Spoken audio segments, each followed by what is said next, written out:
Hey Rasmus, What's up, Chris? not much, man. How are Hey, you doing? I'm great. I'm doing good. How Great. about you? Yeah, doing great, man. Good to hear it. I just want to say quick thank you again for all the responses in the group. Yeah, my pleasure. I'm glad you're jumping in and it seems like you're in kind of creative mode of applying this stuff, which is great. Yeah, exactly. I'm just honestly about the awareness stage. I think I'm just overcomplicating it. Yeah. I'm trying to break it down into atomic level and just also I think of it as completely five different stages, but I think you said on the call that it's more like a spectrum. Yeah, I And think that that's how it ends up playing out, especially because like digital just made it so much faster to get mhm, messages and ads out that at least my experience as both, a consumer and a marketer is there do seem to be kind of varying degrees of the stages or the states of awareness. yeah, Um, you're just depending on what you know, and I'm a researcher, so I tend to kind of have my eye on different solutions, and like if I'm in a solution aware state as a consumer, and so yeah, that's just how I think about it. yeah.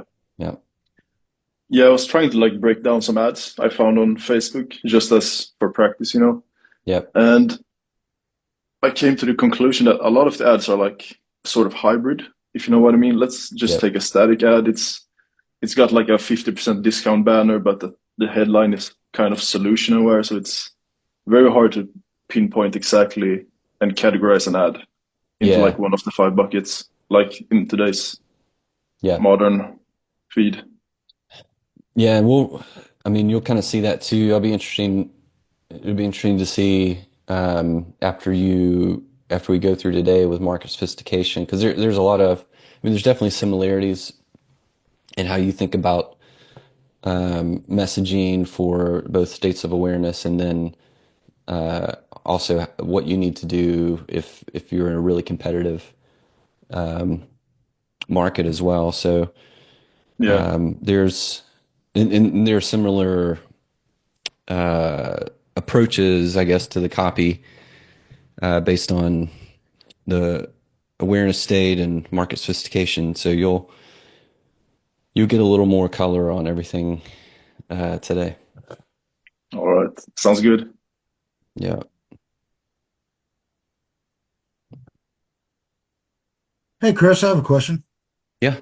Hey, Jeff. Um, hey, when you first start, I've been kind of dabbling with this stuff on and off for like 10 or 15 years. I owned uh, a direct mail company. My parents actually had it, and we were in a different industry. But when I got to actual direct response, and it was a little confusing. I was using some of it with other projects I was doing with other companies and some consulting over the last 10 or 15 years.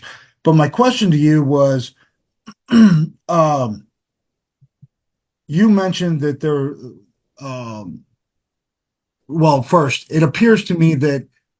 it first appeared to me that direct response was mostly for um, things like seminars and informational type of stuff. But then, as I heard Brian mention, Joe Polish used quite a bit of it um, for a service industry like carpet cleaning, and then there was Mm. Joe Sugarman who used it for sunglasses. And when you mentioned that there were essentially three industries that we were or three things: health, finance, and something else. Can you kind of help me understand? I'm in I'm Yeah. in a new field, a service field now, and I'm trying to incorporate some of these strategies. And while as I dig in, I'm starting to understand that you could probably use it for anything, but I'd like your expert opinion on that. Thank you. Yeah. So that you're talking about back on the first call, because we're talking about mass desire Yes. and it can feel like um, well, what are there's so many desires that could be in the market. And so I was sharing that, and again, I think I said 90 or 95%. So there's definitely other desires that don't fall into those categories. But in general, I was saying that um, most of what I've seen, folks are people in the market, they're either wanting to move towards better health, better status, and status includes wealth, and I forget some of the other examples I gave, and then better relationships, improving their relationships. But I mean, there's certainly others. Those are just kind of the traditional big three in Yeah. So in direct if I response. can if I can stay with that for just a second, I don't mean to hog all the time, but Sure. I'm trying to get a real grasp of this. So let's use a market that's kind of similar, like cleaning a house, right? Yeah. And so a mass desire might be to a mom that wants to have a healthy environment for their kids to grow up in. So there's no Yeah. bacteria, no germs, or something like that. Or there could be something related to image, having the image Yeah. of a clean house, or and how that makes the person feel Yeah. as a mom. Maybe a working adult that doesn't have time to clean their house, but still wants that image of a good mom. So is Yes. that kind of what you're leaning toward? So we're really digging much deeper into the person and less about the product, and that's where the feature Yeah. Yeah, let benefits me come in. chime in Yeah. here. Thanks, Chris. I'm Yep. here, so Hey, I'm Brian. interested in this conversation.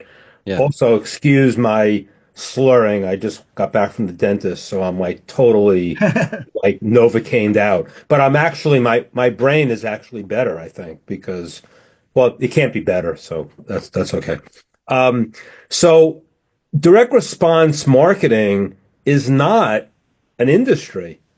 It's not you can never narrow it down to any one thing. In fact, when one of the promotions that we did in advance of this boot camp, I think I wrote down, whether you're B2B, B2C, digital, offline, brick and mortar, and that was the Joe Polish example with carpet cleaners. But direct response marketing is conceptual in that respect. As Right. far as the three categories go, those are if you take um, money and finance, health, and personal development, that's going to cover most things. I see. Personal develop. I mean, the thing is though, if you're promoting to carpet cleaners, um, that could be technically all three. Right. I hear you.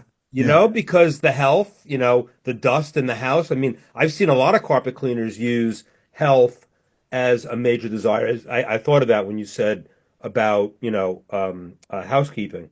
But Yeah. then money, I mean, making money is like, is universal. So I think you're getting caught up a little bit in like maybe a lot of things that you've read over the years because Dan Kennedy's out there with info Yeah. marketing and you say, well, that's direct response marketing, but then this other thing isn't. um, to me there's nothing else but direct response marketing, and that's me Yeah. personally saying that Yeah. because in fact Joe Polish had a blog post once, and the title of it was branding is bullshit. And I don't think branding is bullshit, but you can't create a Nike swoosh in a heartbeat. So Right. it happens over time. How does it happen? Well, I'm not talking about big brands now. We're definitely focusing in on the entrepreneurial market with what we're doing in the boot camp and Titans Accelerator. Yeah. It does apply to corporate and larger businesses as well, but they seem less concerned with it because they have money to burn generally. Whereas in direct response marketing, which means everything has to be measurable, these are the key concepts. It's Yeah. measurable, accountable advertising. And Yeah. anything can be measurable and accountable. And for me, if it's not measurable and accountable, count me out. I'm No, out. I hear you. But that doesn't mean everybody should be out. I mean, I'm not saying that you can't do straight branding and be successful at that. I just don't want to throw good money after bad in an entrepreneurial environment when you can always niche down, like what Chris talked about with his dog's knees. I mean, going deeper and deeper and deeper, going narrow so you can go wide eventually. To me, that's what direct response marketing is all about.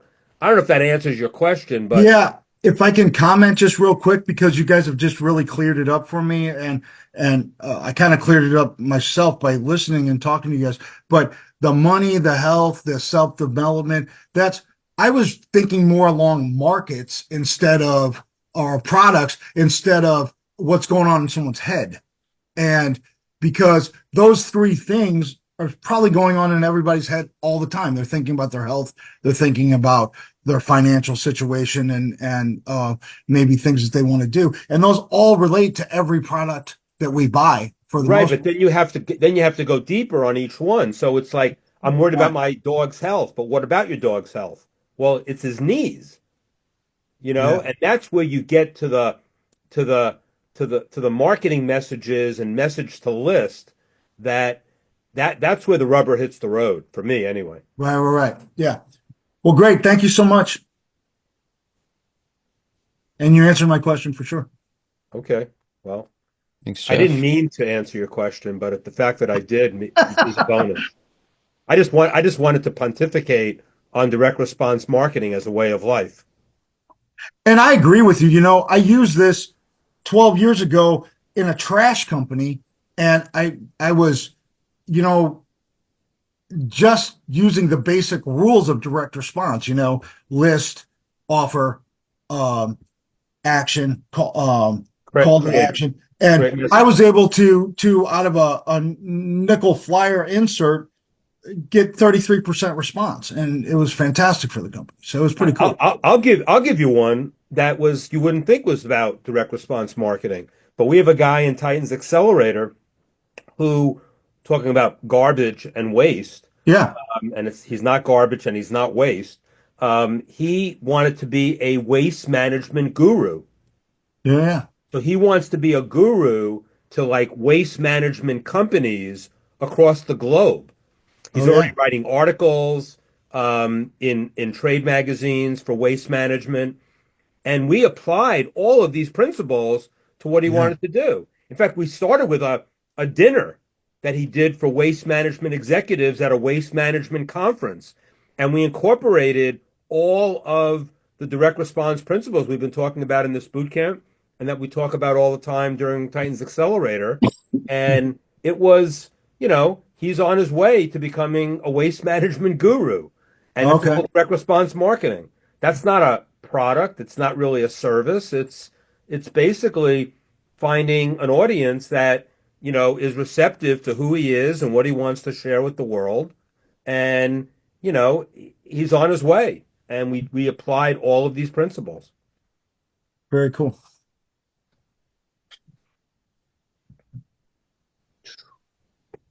Anybody have anything else they want to bring up or anything from the exercises? We got a few minutes before we dive in, or we can just dive in too. That's fine. We got a great call May I today. just ask a question? Sorry, I don't know where the hand up thing is. I thought I would Hey, Sure. Nina. go old school and raise my hand. And so, Yeah. what do you do when you have a service and you have to have your giver and your receiver are equally important to you to speak to? Do you try to have messaging that appeals to both at the same time, which you're finding a little bit impossible to do, or do you just have to pick the one that's going to take the bait on the service, knowing the other one will follow I'm not naturally? clear. What do you mean by a giver and a receiver? So if you have a service, right, you have to have someone who gives the Why service. why don't you give us the example? Be more specific. Okay. So I have an app, right? And in order to get more downloads, we have to have somebody who wants that service and wants to be the user of that service. We also know that what makes the company run well is the person on the receiving end. That's a big audience for us. And so I'm trying to figure out, do we try to talk to both at the same time? I'm thinking no. And so where we tend to be going is just with the receiver. the wanter of this service? I think you answered your question. Clearly, Okay. those are two different markets within the same general marketplace. I think it needs different messaging to both, but that doesn't mean that um, choosing one is a good idea, but you might choose the one that's not as profitable as the other one. So you want to, and the fact that you know that there's two and there's not 12, Right. anybody who's entrepreneurial on this call, which I assume most people are, you know, you know, what things are you chasing today? You know, we're all chasing the new bright object, right?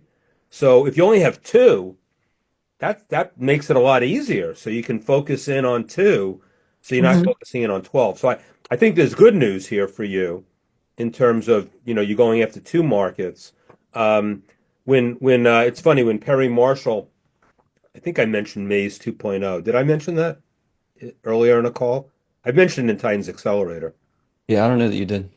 So Perry Marshall has a construct called Maze 2.0. And what it is like you take two axes, and one axis is on I rejiggered it for my own use, but it's all Perry's. But it's digital and um and wait, digital and offline and online and live and recorded. Those are the two axes. And now you have four boxes, right? So what would be live and digital? That would be a live webinar. Mhm. What would be offline and recorded? That would be a book. And you can put any medium in any one of those four quadrants. This is not directly on breakthrough advertising, but I think it's an important concept which I want to share with everybody because it meant a lot to me when I learned it. Um, and I'll go back to Nina's question based on it. So basically, you can plot any medium, Facebook, book marketing, Amazon, webinars, Instagram Reels, YouTube. You can plot anything you want in those four quadrants, right? You can put any, and you plot them. That doesn't mean you have to do them all, and you shouldn't do them all. Right. But then when you start narrowing down, Perry's advice based on, once he delivers this presentation on Maze 2.0, he says you want to be at least in one thing in each quadrant because then it'll feel like you're everywhere, or at least you'll feel like you're diversifying, you're in different markets, you're in different media, offline, online, live, and recorded. And he said, be in one in each, but don't try to be in four of each because then you're going to Right. drive Right. yourself crazy. You're going to throw good money after bad. You won't be focused. Nobody here knows about lack of focus, right? I'm looking at a bunch of entrepreneurs, and I know a lot of you are. So I know that when I say lack of focus, you say, "Yeah, that's me. It's me too." And Mhm. so this is a construct that's really, really useful for people to kind of get their media choices under control, so that they're not trying to be everywhere by being everywhere, and then you're nowhere, obviously. Right. So I kind of expanded it a little bit. If you have a little bit of a budget of sorts, Mhm. being in two in each quadrant isn't too bad. Um, but you got to start somewhere. So going back to you, Nina, it's two distinct markets. I think that you're still selling, I guess, the same app to both. Yes. Yes. But so then again, this goes back to with leads and headlines to the market and the pain points and all of that, and your Hmm. body copy in your ad or the body copy in your webinar or the body copy in your YouTube video All be right. the same for both, theoretically. Maybe not. You're going to make some tweaks probably, but the Yes. leads and the headlines should absolutely, and that doesn't cost you anything. You know what I Right. mean? It's like it's a good question to ask, Nina, but it's also one that has an obvious answer. Why not test two different headlines and leads to two different markets and see where it goes? Because to try to do one size fits all when you have and you've identified the two distinct markets, which is Yes, you're we way have. ahead of the game. You're way ahead of the game. Yes, we I are. hope that was Okay. helpful in some Thank way. you. That was very helpful. I appreciate it. Vote of confidence. Ooh. Yes. Always a vote of confidence for you. Thanks, Tina. Hey, Tina. Hey, Tina. Hi. I have a question, and it's probably rhetorical at this point, and I don't have it fully formulated in my mind. I was listening to a podcast today when I was going to and coming back from the gym, so I'm still up in the air about it. But what made me stop and really listen to it, it was with Amy Porterfield, and she's changing up her entire newsletter format and email stuff and blah blah blah. And I listened to it. It was pretty good. It was really good. Of course, I like her because She's she's really originally good. from Connecticut, so Yeah, she's got that going wonderful. for her. Yep. But aside from that, one of the questions that her guest, Jen Kutcher, they were having this conversation about Pinterest, and Jen had said one of the things to ask about your avatar is this still true? Is this still true for my avatar? Is this the same person, or has this person evolved in similar or the same ways that I, as a business marketing person, has evolved? So I was wondering, and again, I'm not really sure what my questions are, but I was wondering, will we be talking about that with AI during the course of this workshop series? Does that make sense? You mean talking about Like questions? how our avatars or our AI information, how will we just say, is this still true to our not just our avatars, but our way of doing business, etc., through AI? Will we get the better answers, or does it deal with data primarily? I think we're not bringing up that specific question. I mean, you're bringing it up now, so it's now part of the boot camp, which is cool. This is really good. Yeah. But I think that that question and others, is this true for the avatar? Is this still a problem Right. that they're facing? That to me that sort of falls under the broad category of when you're doing your research, Okay. of kind of pressure testing the ideas that you have about what you think is a pain point in the market. And so I do think that AI can help. So if you go back to doing the research prompt that I gave, and, Yeah. and you get the output back, you can look through that information, and you can ask questions like, is this true for a majority of this market? Is there anything else that they're struggling with that maybe you didn't include? So you can really treat it like another, like you've got a research assistant. Yeah, no, it's Right. actually a killer prompt. I mean, it really is. I mean, I love it. Mhm. Is this still true? Now, and it's not just AI. You want to use it using Right. AI, but it Chris is right on the money there. It's like you're always on an inquiry. Always. Your market can change in a heartbeat. Not really, but if you've researched it extensively and you get to the core desire, it's there and it's not going away immediately once you find it.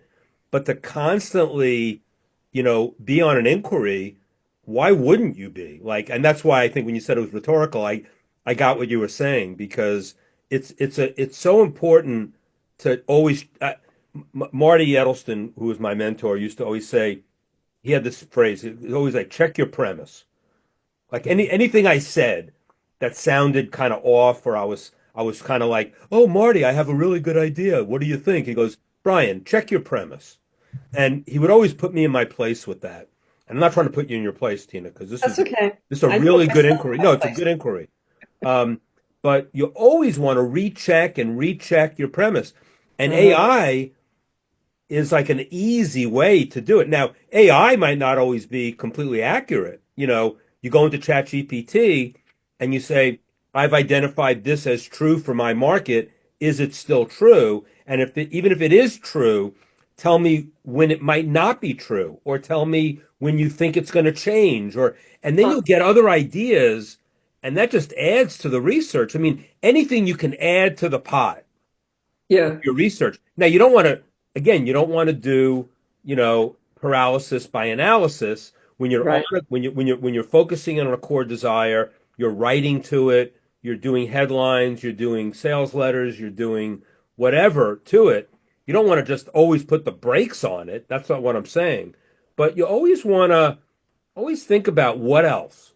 And that's why the exercise of, what they will tell you, what they won't tell you, what they can tell you.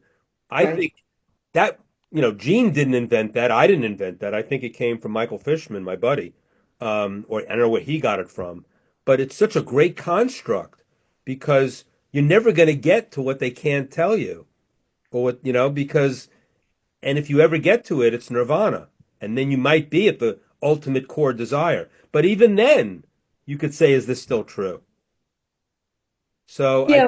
think it's a good idea I like it. I like it a lot. So what I'm seeing, and I'm not a marketer per se, even though when We're all marketers on this call. even a baby is a salesperson. Exactly. I Exactly. get it. I get Yeah. it. We're all I mean, I forgot what I was going to Oh, say. sorry. Sorry. I Um, couldn't resist. okay, so this is what I've been seeing in the marketplace online. I've been seeing um, the same thing. It's freaking boring. I'm seeing everybody doing the same exact Yeah, a thing lot of copycat. on Yep. Yep. LinkedIn. They reach out not because they want to say hi to me because I'm this great person who knows everything they need to know. It's because they want to sell me something. And Absolutely. I turn off so completely because there's no there's no heart in it. And I'm a memoir writing coach, so I'm all about heart, Yeah. and Yeah. and I can get right down into the itty bitty places in the heart too. So that's why I really like what I do. But so I'm seeing this, and what Amy Porterfield and Jen Kutcher were talking about were those changes, the changes in the way people are doing business. I think it's like we're over online. We're over it all. We're over Yeah, I think be disconnected. I be a want little to careful connect with with that. them. I'm But don't sorry. don't don't don't paint this broad brush and say everybody online Yeah, is well, that. yeah. But it's noticeable. I got it. And Yeah. especially on Okay. LinkedIn. In fact, Ted Promodu, who has a LinkedIn course, he's a member of Titans Accelerator, and John Keel, who does LinkedIn training. They start the training with, if you're someone who's sending out LinkedIn requests to sell people on an initial, like, making an ask from nowhere of Mhm. somebody, this course is either for you or not for you. It's not for you if you think that's a good way to do it. It's for you if you want to change your ways. And so it's really important to, it's everything's not a revenue event. Everything's a relationship event. I can't Right. say that enough. And so, um, you want to create the relationship first, and most savvy marketers, and it's also a differentiator from anybody who's not doing that. And while you're differentiating through through creating relationships, you can do it at your own speed, with your own words. You can use ChatGPT, but you can also expand on it. But to do anyhow marketing and anyhow emails, not only boring, but ultimately that's not the way you build a business. Right. I've You can make some money doing it for sure. yeah, I get bored really easily. So Well, the memoir thing, we've had like three people speak at Titans Accelerator on that topic. I don't know if you know Anna David and Ali Fallon. really wonderful people. I think you'd love to hear from them at some point. Well, my segue into the next question, which was actually a statement. I want to be that waste management guy, but for memoir. So yeah, Mhm. I'm going to join your group.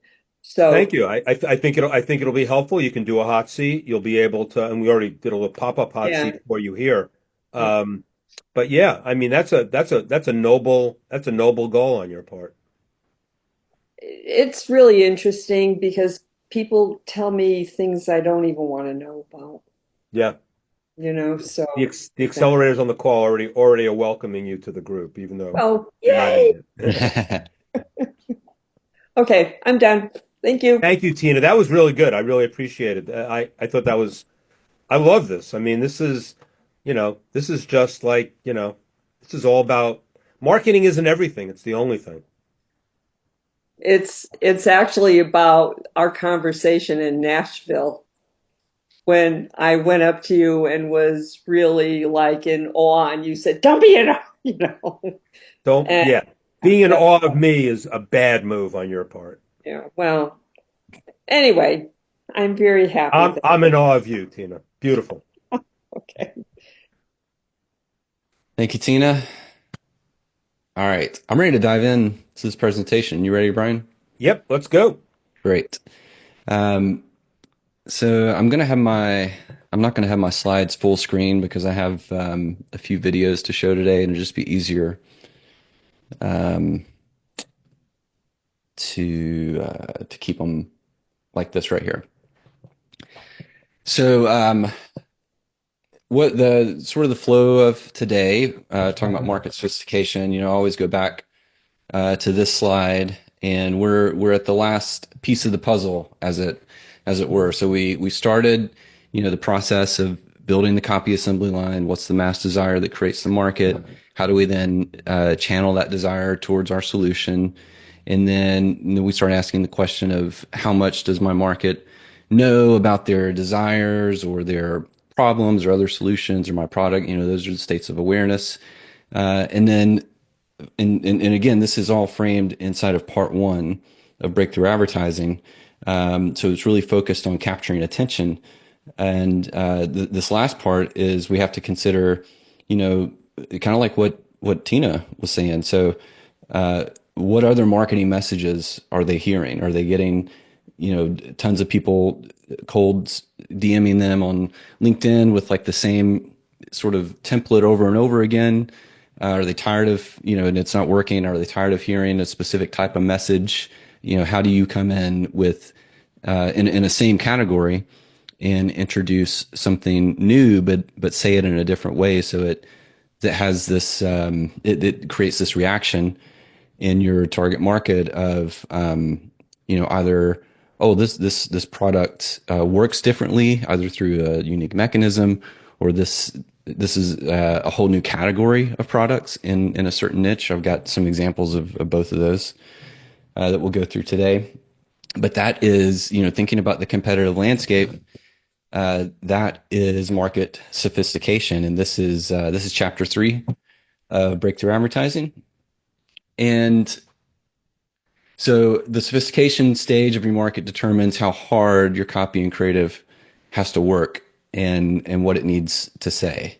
And what Gene says is he lays out 5 stages.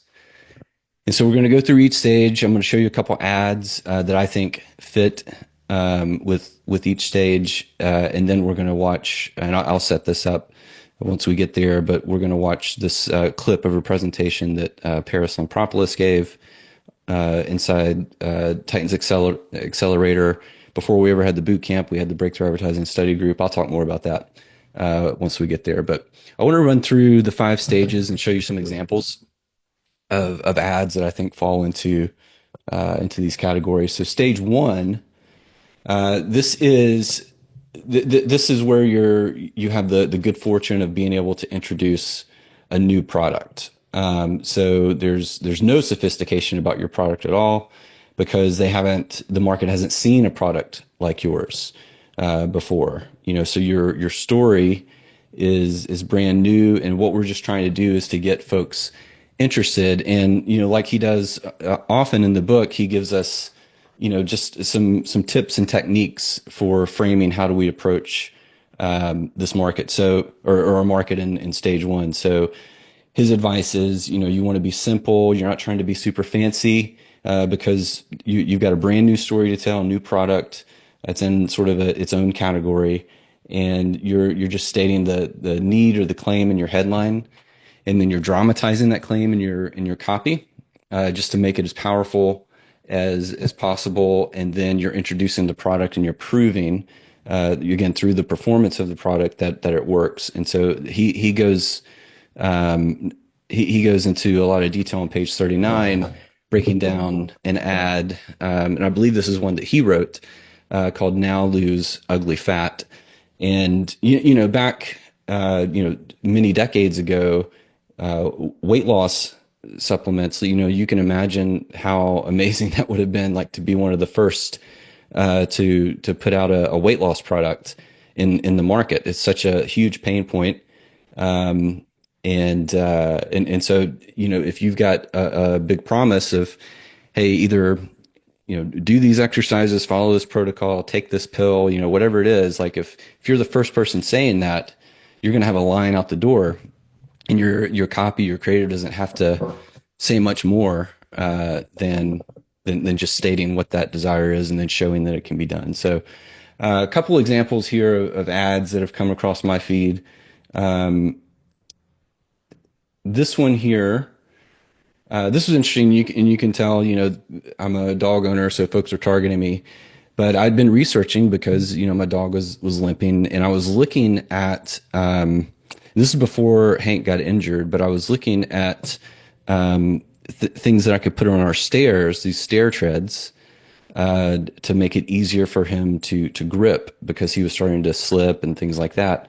Well, then I saw this product here, and these are little toenail grippers, and I'd never seen a product like this before. So basically, instead of just focusing on stairs, these little rubber grippers fit on the toenails of dogs. And there are videos that go along with this ad. I don't have one to show you, but it basically, any wood floor, because dogs also slip on wood floors, but it's like giving them almost like a pair of shoes, but it's very, very minimal. And so I thought that this was a really good example of what I see as a brand new product to the market. I'm sure it's only a matter of time before there are cheap knockoffs of this, and there may be and there may already be some, but this is Dr. Busby's toe grips for dogs, to help make them more stable, and it's targeting people. If your dog's dealing with this, it's probably due to some kind of arthritis as well. So they're mentioning arthritis. They're in the ad, and then in the videos, what you see is are dogs that are walking without these, and they're kind of slipping on the floor. And then after, you see the transformation of they're walking around no longer slipping, and they don't seem to bother the dog. That would be a question that I would have, is like, is my dog just going to like chew on them? So I haven't bought these or anything. I don't know that I will, but I thought this was a really neat example of a product that I hadn't seen before. So I didn't really have anything to compare it to. I guess technically I could compare it to stair treads, but those only work on the stairs. I'm not going to put those all over my house on my wood floor. The other thing I want to show you is, and I've got a video that'll set this up, but this is going to be an ad for a little clip-on device. This is in sort of the health wearable space, and it's super, super sub-niched. You could probably make an argument that this isn't maybe true stage one. You guys can be the judge when you see the ad, but I put it in stage one because the specific way this product works is it's you can wear any watch. So if you're a watch person, like maybe you don't want to give up your nice Rolex or whatever it may be, you've got this nice collection for an Apple Watch. but you think, man, it'd be nice if I could track my health stuff. So this is like a little clip-on that goes on the back of the watch. And let me show this ad to you. And I couldn't find the ad with the copy, but this is the video that I saw. Our devices are always present, simplifying, notifying, and tracking. But why should they dictate our identity? Our fashion is personal. It speaks about us. Our image, beauty, elegance, and tradition. Gnance brings together the best of both worlds, allowing you to honor your identity. Your watch tells more than just time. It tells your story. A mark of achievement, a memento of someone special. A bold statement that says, this is my legacy. Get the health tracking features to keep you on top of your game, and familiar smartwatch functionality to keep you in control. Embrace innovation, but stay true to your roots. Define yourself, not by the devices you wear, but by the choices you make.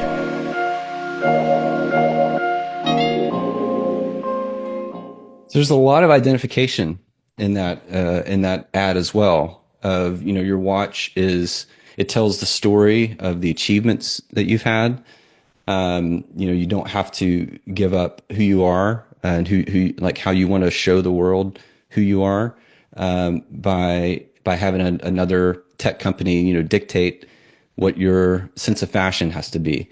And so there's definitely a lot of identification going on in that ad. But the device itself is brand new. And so I was going out, and you know, right now this company looks to be sort of in a category of one. But again, I'm sure it's only a matter of time before a competitor shows up. But you know, stage one is just you've got something brand new that the market hasn't seen. Your story is still new, and so you're just going out and showing it in action, showing how it you know, addresses the desires inside the market. And as you might imagine, you know, stage two is, you know, you're still early, but you're starting to get some competition. And so maybe you're second or third to the market, you know, so the market, there's still plenty of opportunity for you, but the way that you, the way that you capture attention is you take the claims that were working in stage one and you make those claims bigger. And you enlarge the claims, you enlarge the need for your product. And then if you're spending money on ads, then this is a game of outbidding your competition so that your larger claims are staying in front of more people compared to your competitors. So this is an ad. I would say this is not in a stage two market, but this is a stage two message. And this is an older ad. So, you know, many years ago, keto was like the new thing in weight loss. So, you know, everybody was getting on the keto diet. And this is an ad that came out a while back that was saying, hey, there's a new keto. There's a what's the phrase here? Keto 2.0 plan. You know, so keto was in the market. People were doing keto, and then somebody says, hey, there's actually more to it than, you know, keto 1.0.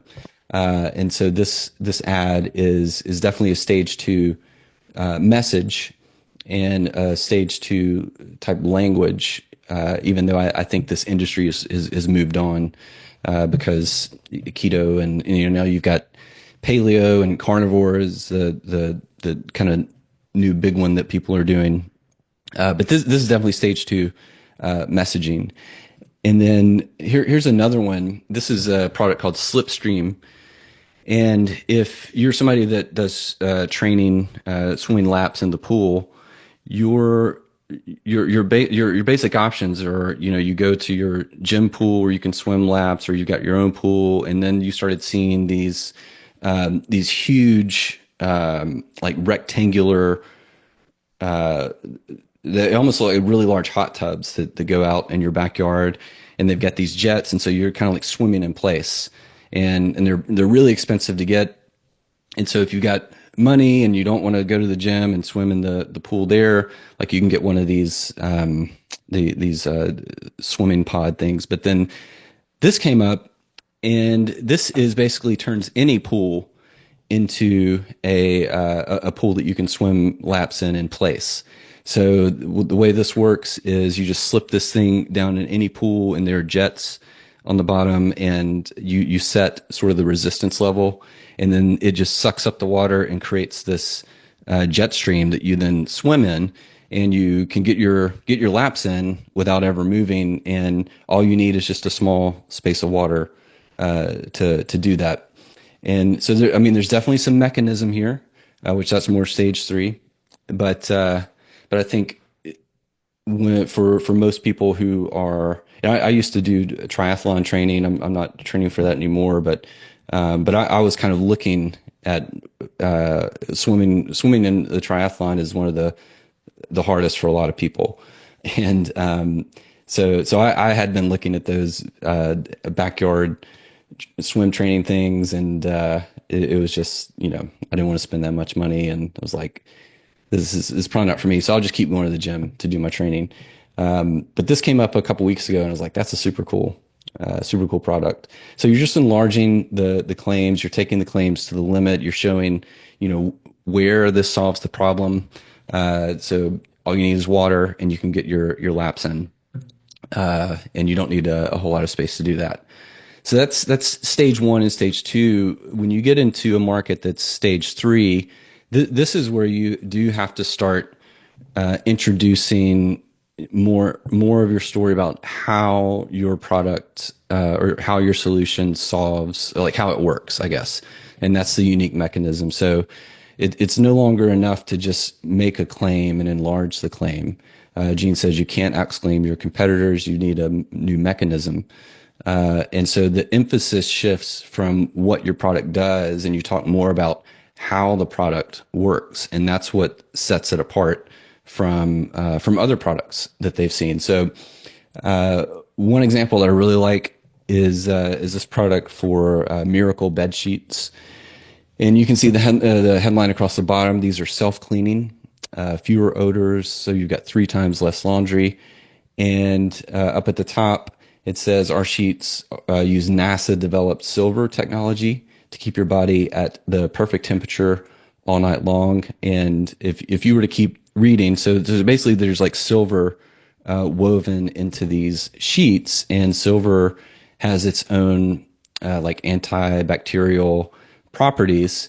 And so the unique mechanism here is that you can sweat in your sheets, and the silver in the sheets has this will keep bacteria from growing, and it will keep it from keep your sheets from smelling. And so they're trying to tie that to, you won't have to do laundry as much. So this is all unique mechanism. And then this is brand new to the market. So I think I saw this ad last week and was like, this is a great example. So this is a new electric vehicle company called Slate. And they're coming in with, I think they're probably one of the cheapest cars or specifically trucks. So if you are in the electric vehicle market, you know that the vast majority of your options are cars. But if you want a truck, well, you've got the Cybertruck, you've got Rivian. I think there's one other competitor, but they're super, super expensive. So they're not available to everybody. But Slate comes in, and the name comes from the idea that it's a blank slate. So it's like no frills. Well, I'll play the ad for you, and you can see it, and then we can talk about it. But it's no frills, very entry level. But then it's modular, so you can add things to it. And so I want to play this ad for you, because this I would put this in the category of mechanism, because you can get the electric vehicle as a truck that you've been wanting, and then you can make it custom to kind of fit your lifestyle and how you want to present yourself to others. So let's take a look at this. This is a Slate. This slate seats 2 and can carry sheets of plywood. This slate seats 5 and can fit tons in the frunk. It's actually the same slate. This is narrated by me, Jeff. I work at Slate and just happen to have a great voice. He really does. That's Chris, our CEO. Chris thinks new cars are too expensive and too complicated. A slate cost in the mid-20s. Brand new. One sec, Chris. Actually, under 20 after current incentives. Go ahead, Chris. We took out everything that wasn't a car. That means no fancy screen, colored lighting, cooled seats, self-driving, self-parking, automatic cup holders. Yes, that's a thing. But you can add accessories like little screen, big screen, SUV kit, fastback kit, open air kit, one speaker, a bunch of speakers, big bumper, spare tire holder, slatelets, fun grills, even funner lights. Colors, any color. Really, wrap it in any color. And Slate Access Points means you can add an accessory now, later, or even make one yourself. it's like a potato head.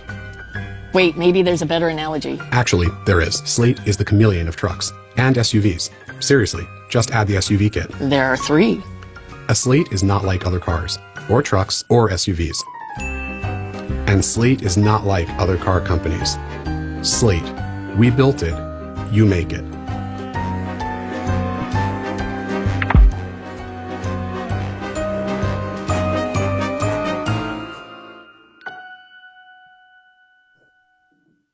So I saw this and thought it was a really neat way that they were separating themselves by, they're introducing like a new way, a new experience for the driver. I don't know if you could tell, but there are like these little rails inside and outside the car, and you can make it yours. You can buy different, they call them slatelets. So you can sort of customize it, make it your own, make it fun, make it professional, whatever you want. And so I think this customizable aspect of it, coupled with the fact that it's, the entry level is under $20,000, which, if you're shopping for an electric vehicle, you're really not going to find that, unless you're, looking at like those, tiny smart cars or something like that. But obviously if you're wanting a truck, you don't want one of those. So, this had the feeling of, how the product solves how it solves more of the problem through this unique mechanism of being able, to do customizations. You can turns from a truck to an SUV. And, so I thought that was a really powerful, way that they were setting themselves apart and coming into the market.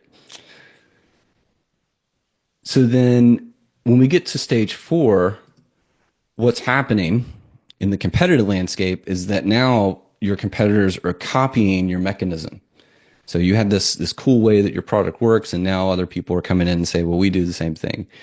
And basically it's just a game in this stage of embellishing more and more. So you have to make your mechanism solve even more of the problem. And Gene says, at some point, like, this is a race to the bottom, right? Because you're going to run out of things that you can exclaim about your product and your mechanism. And that's when we get to stage 5. But I did have a couple ads here that I think are good examples of stage 4, marketing sophistication. So this first one, this is for a specific type of toothpaste. And I think that it's interesting. They're leading with this, Brian, you were talking about premise. So, they're stating this premise here that you probably don't hear a lot, that cavities are a curable condition. So most of us are sort of trained to think that, well, if you get a cavity, you have to go get it drilled out. Nobody's really talking that much about, that you can actually self-heal your mouth and treat your own cavities. And so that sounded like a really novel claim when this came up in my feed. And this is under a minute ad. Let me see if I make this big. But yeah, let's do it like that. All right, so this is the ad for this product. People should not get cavities. That is a disease. That is not normal. And people that continue to get cavities, that disease is not being treated. The symptoms of the disease are being treated. You're getting fillings, you're getting crowns, you're losing teeth. That is something that can be prevented. Same with gum disease. And so I'm very passionate about a holistic approach to dentistry. Just as you think, cavities can heal naturally using natural remedies. This is often due to an imbalance in the oral bacterial environment. What we need to do is supplement with enough probiotics. They can reduce inflammation and naturally help rebuild your enamel. It's the perfect solution for oral bacteria and yellowing teeth. The SP6 probiotic toothpaste will be the best choice for you. So you can see there's mechanism a little bit in that, the probiotic toothpaste.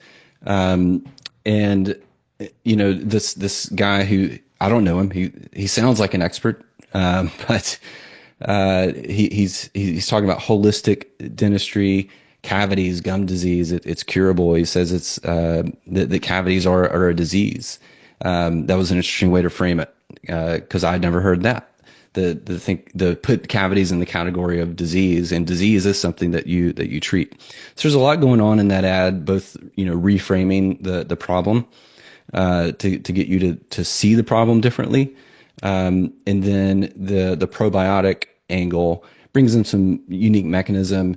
If I was doing this, I probably would play that up. I'd probably talk more about how it works. So I don't think this is a great example of these guys have their unique mechanism language dialed in, but I would put this in the category of a stage 4 attempt at messaging, but because toothpaste has been around for a long time, and this is I think kind of a novel way to both reframe the problem and introduce a solution that you don't have to do anything extra, right? So you just brush your teeth normal, but just use our toothpaste. And it will both prevent cavities and gum disease and treat both of those conditions if you have them. And then this is an ad I just saw. I was like, oh my gosh, this is total. You talk about embellishment and taking it to the limit. This is the world's first. And this is in the handbag market. So even though they say the world's first, I didn't put this in stage 1 because. It's a handbag. People have been buying purses forever. But this is like a handbag made out of T-Rex DNA. And so I'm not saying this is a great ad, but I definitely see it as this is the beginnings of a type of embellishment that I think you would see in stage 4. I think you could probably say that handbags are probably stage 5, which is more like the unaware state of. If you go back to the states of awareness, there's a lot of similarities between stage 5 market sophistication and the unaware, as we're about to see. But in terms of thinking of making bigger, bolder, larger claims, this one caught my attention. World's first dinosaur leather handbags made from T-Rex DNA. And I don't know if they look like that or if this is just just some kind of artist rendering.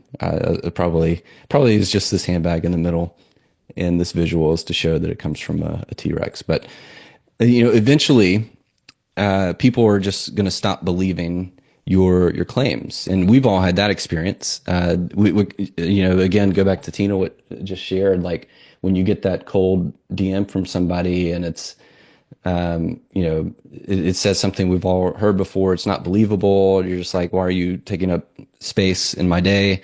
Try harder, that kind of thing. So that's what stage 5 feels like, is your market just doesn't believe your advertising. They don't believe your claims. They don't really want to be aware of your product because they've made up their mind that if it's in this category, I'm not interested in that.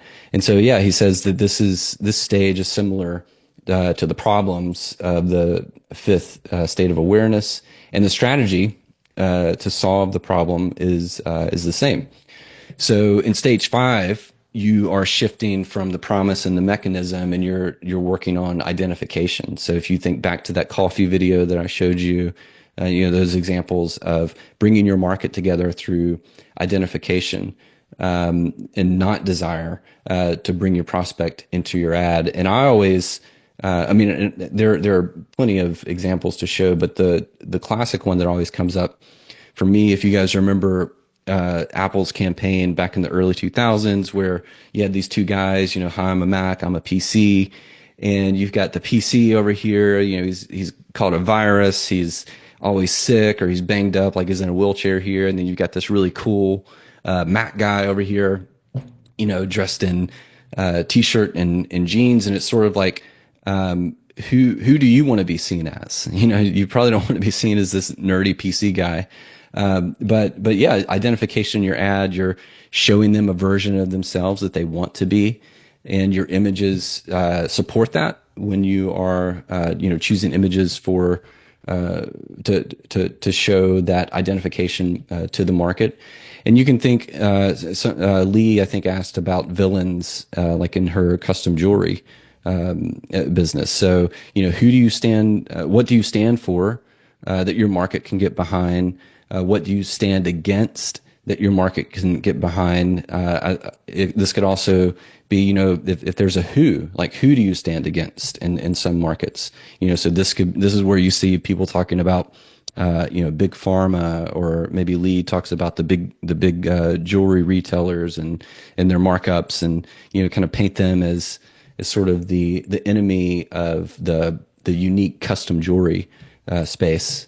And but that's identification, and he says that this is your reviving a dead product, and it's dead because the market's just not interested in hearing about it anymore. So you have to then connect your product to this version of themselves that they want to be.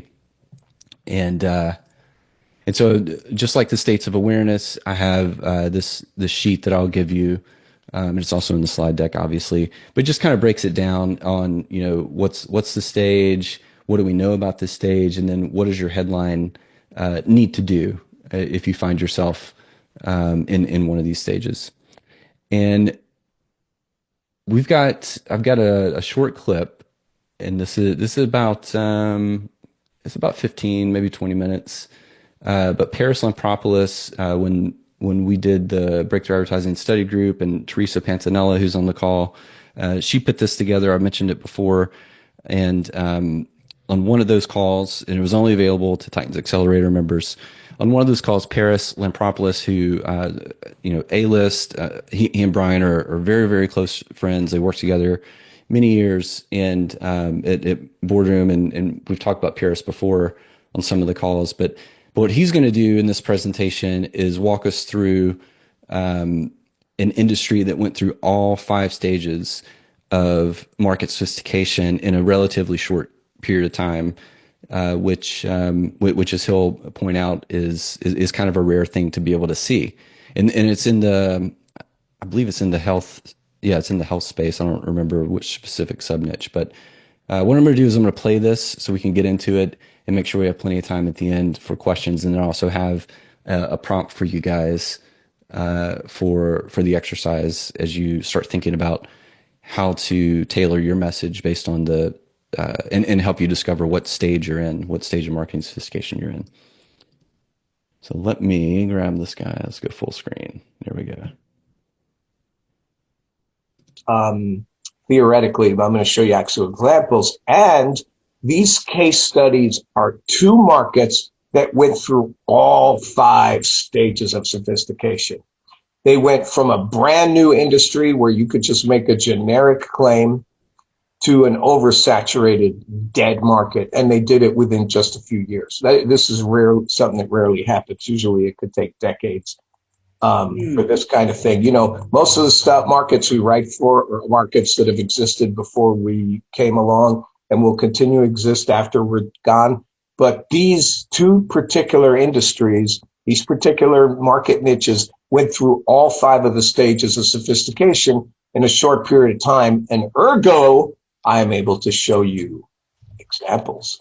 So case study number 1, health newsletters.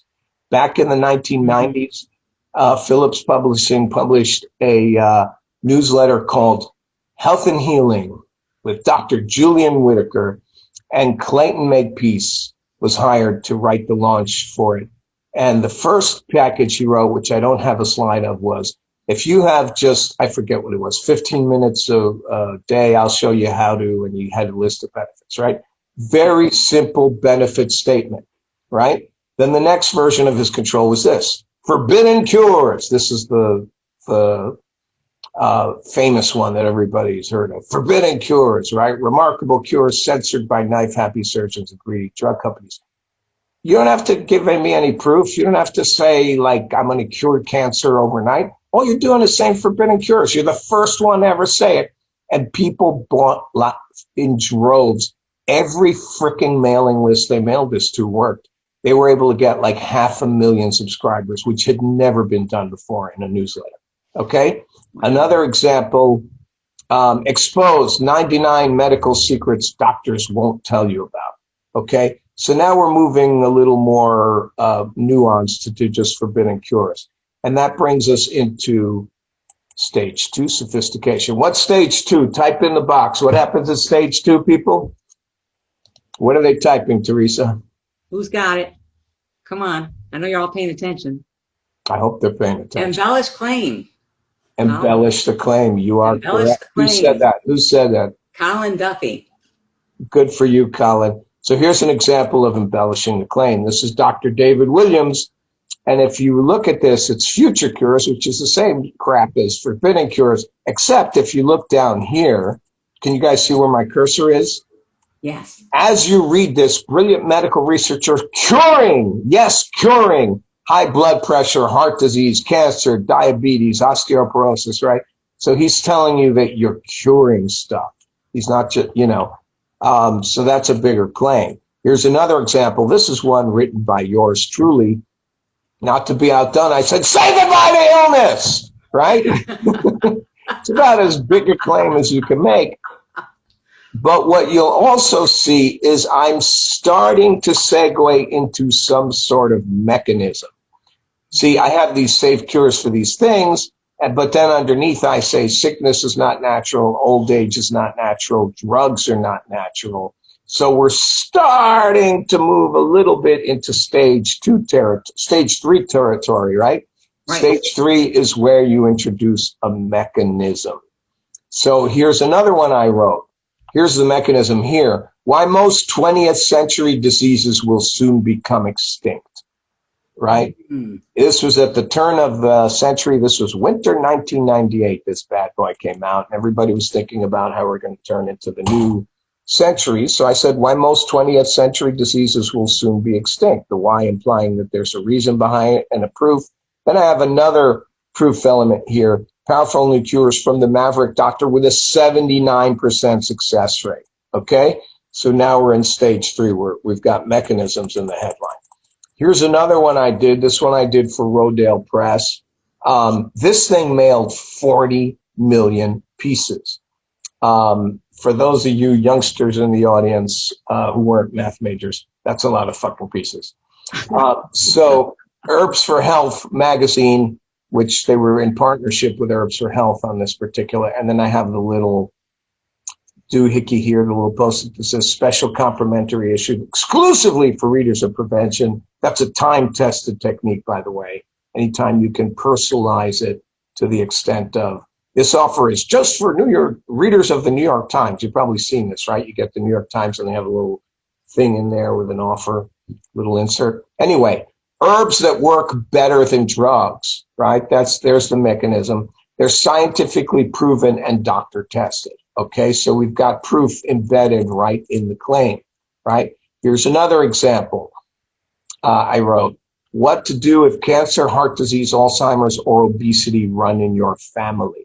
So I'm not making a bigger claim. I'm not saying I'm going to cure cancer, heart disease, also. I'm saying what to do if they run in your family. And then underneath, how the latest scientific breakthroughs, there's a proof element, let you overcome bad genes and live a longer, healthier life, right? Then here's one Brian will recognize, how doctors stay well while treating sick people all day. Okay, it's like a new twist here. It's a mechanism. It's like, it cuts through the sameness and the clutter of everybody saying, I'm going to cure this, I'm going to cure that, right? There's a little twist to it. How doctors stay well while treating sick people all day. And the how implies that there's a reason behind it. Again, reason why explanation is usually not always, but usually the go-to mechanism I use in my headlines. And then underneath the subhead with another proof element, immune boosting secret you can use. So that's stage 3 sophistication. Yeah, I don't want to. I can't give you a number that this mailed, but when it became the control, the mailing that we tested it was one of the first it was obviously it's a Magalog, and it was a faux issue. So it was one of our early faux issues, almost looks like an issue of the publication, and it lifted response by over 100%. And we never got triple-digit lifts like that before. And it got to Paris's head because then he did a bunch more that didn't quite do that, but he did pretty well after that. But yeah, it was a miracle package that got us off the schneid with Bottom Line Health. So, Gene Schwartz, baby, Gene Schwartz. And Paris, we've got a question from Daryl King. Let's hear it. Carole King, is that one of my heroes? Carole King, the songwriter, singer. Oh, Daryl. Oh, Daryl King. Her cousin. Is it a male or a female Daryl? Daryl will be one of your heroes after he asks his question, though. Go ahead, let's hear it. He wants to know the extinction portion, is that the new mechanism? And I believe that was an example number 1 here for this. Yeah, the extinction and the new millennium, right? The 20th century. Right. The new century and the new a century being 100 years, a millennium being 1,000 years. Yeah. So that was because it was what's on people's mind, right? That 20th, making it relevant. Yeah, making it relevant to what was going on in that time and place. You know, there's this thing that copywriters do where they have a headline swipe file and they you just substitute words. So there was I've heard of that. Yeah, there's they laughed when I played the piano, and then people say they laughed when I started my own business, right? And Gene Schwartz despised that because everything's at a unique place and time. And you can't just indiscriminately copy things without thinking about the reason behind them, right? You have to know where are you at awareness-wise, sophistication-wise, what's going on in the news, what's going on in the person's life. Nothing occurs in a vacuum. It all occurs in the context, of what else is going on in people's lives. And so that's why this breakthrough advertising stuff is so important. Thank you for the question, Daryl. I hope I answered it. If not, shoot another comment. Hey, Paris, I remember that was great. Thanks. I remember Bill Bonner, who was the owner of Agora, the founder of Agora. Yep. He had thought that his staff was bugging him to get into books like Boardroom. Not that Agora wanted to be Boardroom, but we were all competing with each other. We were all friendly competitors. And we were selling books, especially this one book, The Book of Secrets, where we sold probably 3 million copies. We mailed 26 million pieces for that one book. And so the people in his office, when they were brainstorming, they go, let's just copy everything they do and just, do it. And Bill, to his credit, said, okay. And he just wanted to teach them a lesson, basically. Right. He was a very hands-off manager. Yeah, but he said, go ahead, go do it.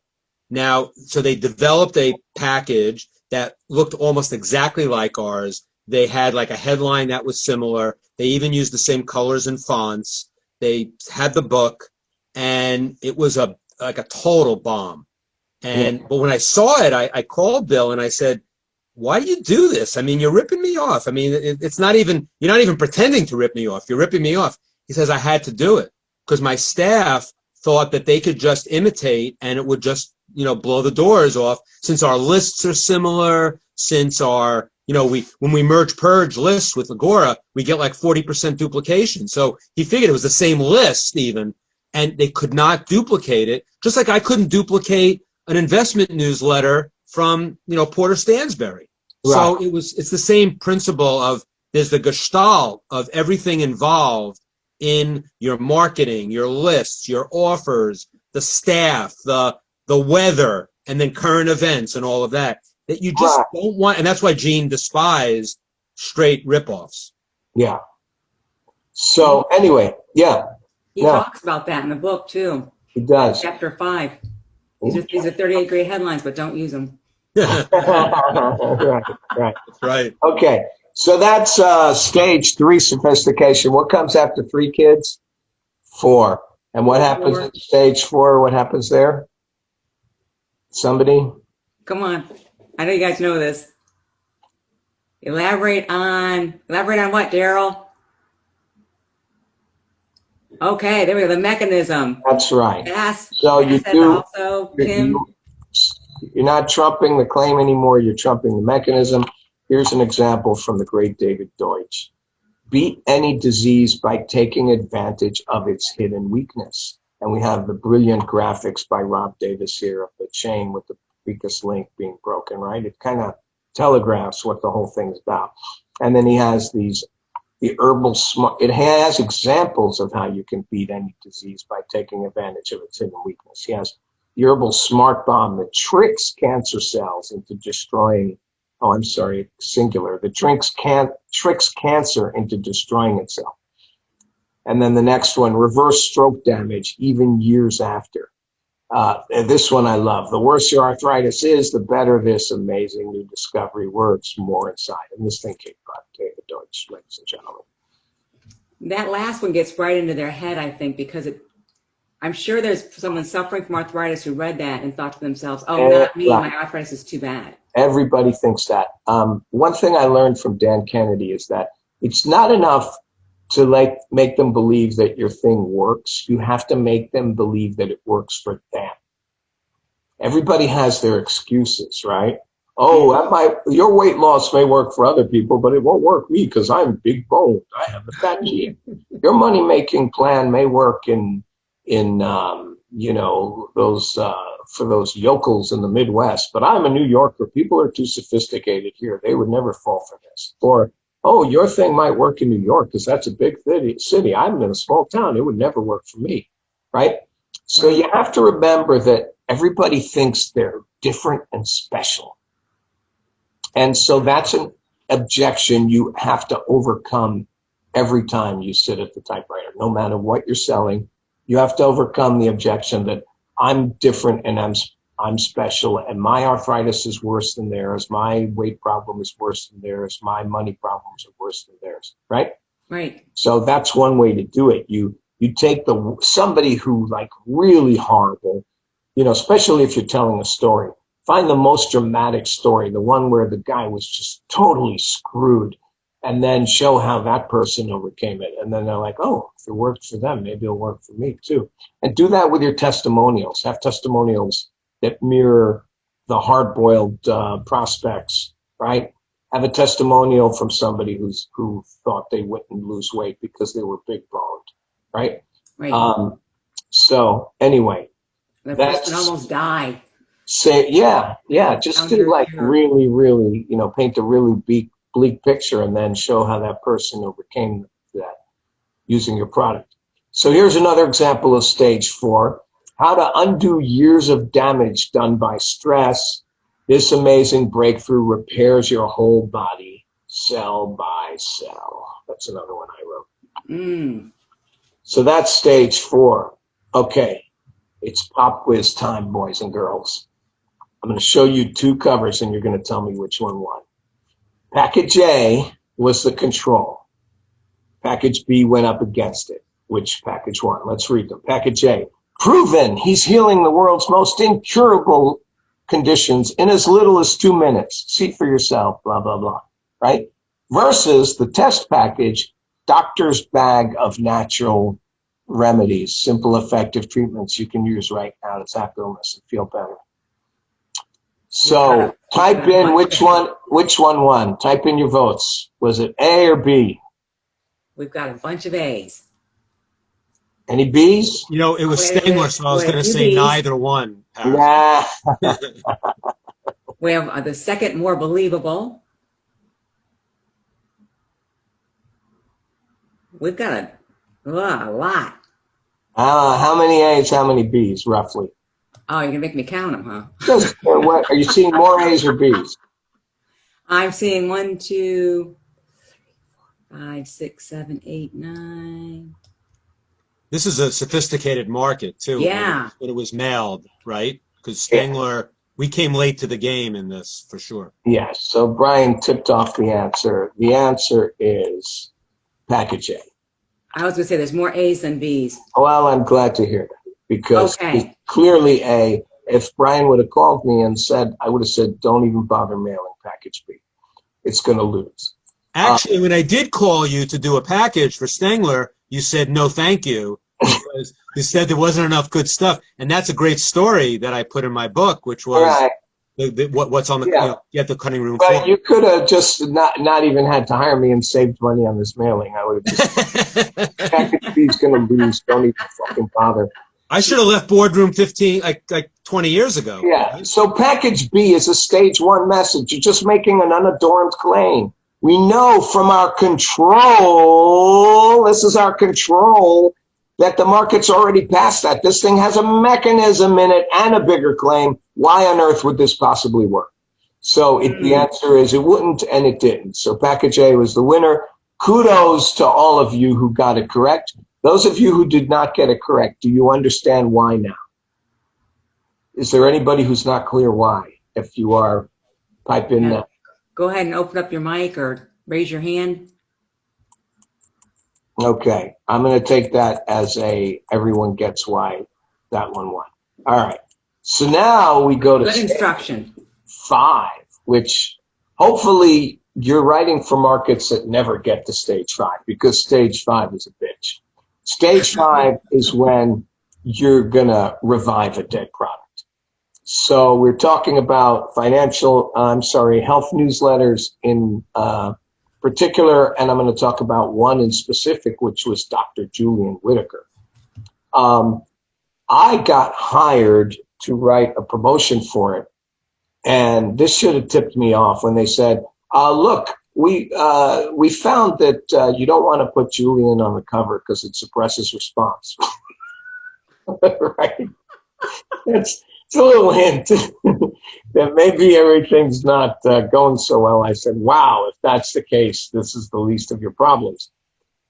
And so I did a bunch of research and I looked through all the back issues. And there was this one issue on how you could self-test yourself to see what your biological age was. And they had all these cool tests, like see how long you could stand on 1 foot for, how many seconds. And another one was grab a ruler, like you grab it, I don't have a ruler handy, but you grab it like this, and then you go like that, and you count how many inches went by, and that tells you how quick your reaction time is. So you're testing reaction time, you're testing balance, you're testing all these things.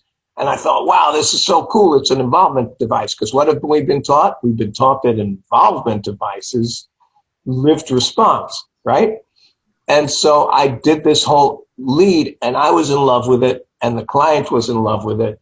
And usually when you and the client are both in love with it, it's the kiss of death. It means it's not a good thing. And sure enough, the thing bombed. It's like, why did it bomb? And I was talking to Gary Benzavenga, and he said, well, involvement. You're a name dropper, but go ahead. Yeah, I know. I'm a name dropper. So I asked him, why do you think this thing failed? And he said, involvement devices are a double-edged sword. They can help you or they can hurt you.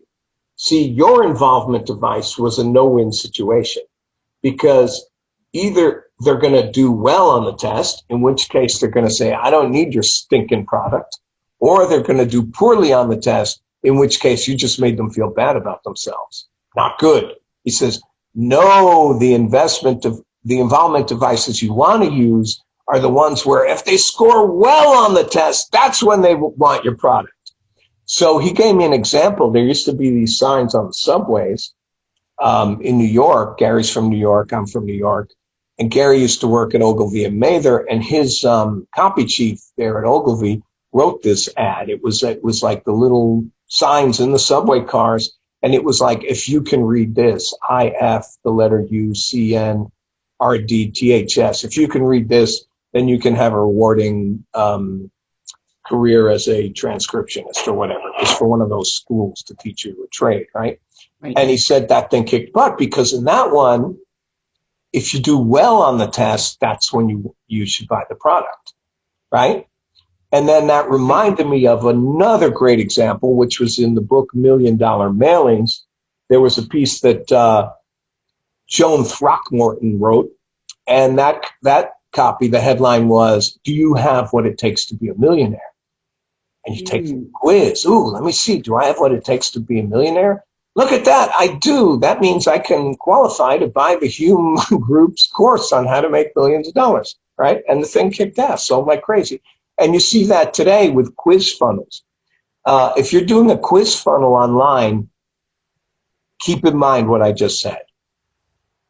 Because, otherwise you'll shoot yourself in the foot. So I shot myself in the foot because I didn't understand that thing about involvement devices that I understand now after talking to Gary. But the other reason I shot myself in the foot is that I was like ignoring the fact that it's a stage 5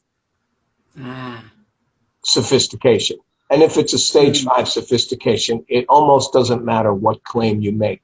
They're not going to believe it. You're dead in the water. You need to do something else. So after I bombed, Phillips Publishing had the wisdom to hire Arthur Johnson, and Arthur revived the product by doing stage 5 headlines. Here's one. Is alternative medicine selling out? Right? Not promising a benefit per se, but calling out to a sentiment that's in the audience, right? Here's another one. Is there anyone left we can trust? Here's another one. Is our health press getting dangerously dumb? Right? So here's a product that was dead, gasping on its final breaths, and Arthur put it on life support with these headlines, stage 5 headlines, right? Right. Here's another stage 5 headline, different product, same copywriter. Had enough? Enough turkey burgers and sprouts, enough forcing gallons of water down your throat, enough exercising until you can barely breathe. Before you give up everything just because everyone, quote unquote, says it's healthy, see inside for the real health facts and enjoy a healthy life, right? This thing mailed, I think, 28 million pieces, if I remember correctly. Kicked butt. So that's stage 5, right? So let me give you a little summary of the way to look at stages of sophistication. In the early stages, the headline trumpets the benefit of the product. So the example is, here's the actual wording of the launch package that Clayton Makepeace wrote for Health and Healing. Give me 90 days and I'll help you disease-proof your body and add many years to your life, right?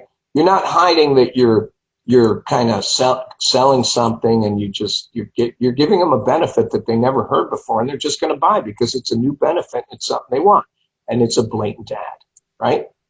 Now, in the later stages, you're not trumpeting the benefit of the product. You're promising or providing a benefit for reading the ad, right? So example would be the one we just did, is alternative medicine selling out. And this is the advertorial approach we usually take today. And most of us who've learned from Gary Bencivenga, we never make it look like advertising. We make it look like information that they want to know, right? Right. So is everybody clear on that? Any questions before we move on? All right, I'll go ahead and stop it there. You can see it keeps going for a little bit longer, but that's the main meat of what I wanted to show you. So I want to. There were a lot of good comments in the chat, and I think we addressed a bunch of them. Yeah. Was everybody satisfied with the people who had questions, or people made observations that were really good? One of the things that I realized first time today, I've seen this video 8 times on this boot camp. I realized that there was something meta in one of the pieces that I commented on, which was the faux issue to bottom line health, which was that it was the copy. Sure, it was, we had to make a claim that never was made before, but then the format and the design was part of the unique mechanism. Not really, but it was sort of like a mechanism that was like beneath the surface. So sometimes you don't know what worked. I'm sure it was a headline. I mean, how doctors stay well by being around sick people all day was such a brilliant headline that's been ripped off so many times since then. But the format also I mean, to get 100% lift on a newsletter that's been around for a while in a crowd in a market that was getting more crowded, that just doesn't happen too often, ever, really. And so I realized that, and we're not talking about design, and although I did talk about the example that when Agora ripped us off and how they ripped off the exact design and they got terrible results to a list that was similar. Design isn't the only thing, right? But design with copy, and we talk about this in Accelerator. We've had designers come on. I believe, well, I had Rob Davis, who Paris talked about. Rob Davis was the best designer for direct mail in the 80s and 90s, and he's still out there doing stuff. And he spoke, and people were blown away because I had one of his writers, Eric Betwell, was at that event, and the two of them were talking about how they work together. And and I think when Gene did his packages for Instant Improvement, his design was so understated. But the thing that Gene did with his design was that he used big, bold typeface, which we used at Boardroom as well. But he was a real estate investor. And what I mean by that, I don't mean real estate in the traditional sense, real estate in quotes. The real estate of the envelope on both sides was precious to him. And he sometimes had mailing pieces where the front and the back of the envelope were covered in fascinations and bullet points. Doesn't work for everybody. Sometimes no copy on the envelope works too. I mean, understated design is design, right? And overstated design is the design. But I think I just wanted to bring up the point that design, Marty Edelston was a student of fonts, like the actual fonts that were developed, and we developed a font. Marty said he invented a font. He called it Boardroom Bold. And what it was, he took it was a basic font and he changed a few letters from another font, and that was what he called Boardroom Bold. And we became famous for it. Like everybody knew a Boardroom package when it landed in their mailbox. And it was advertising, but it was, especially to our house file, people who knew us, they knew it was going to be exciting copy. It was going to be something to read. So I'm not going to go too much further, but the idea of design, fonts, formats that relate to the product, bonuses that relate to the product. Everything is like, I don't know. I talked about the gestalt of the promotion. Gestalt is like, I think it's a Yiddish word that I looked it up. I used it in a blog, so I had to look it up and then send people to Wikipedia. But it's like the combination of random things that becomes like the winner, becomes like a whole. And you don't know what they're going to be. But you need good copy, you need good lists, you need a good offer, you need good copy, and you need good design. So I thought it was a good lesson, and I just realized that with the faux issue of how important that was. Yeah, I know David Foley, who's another Titans Accelerator.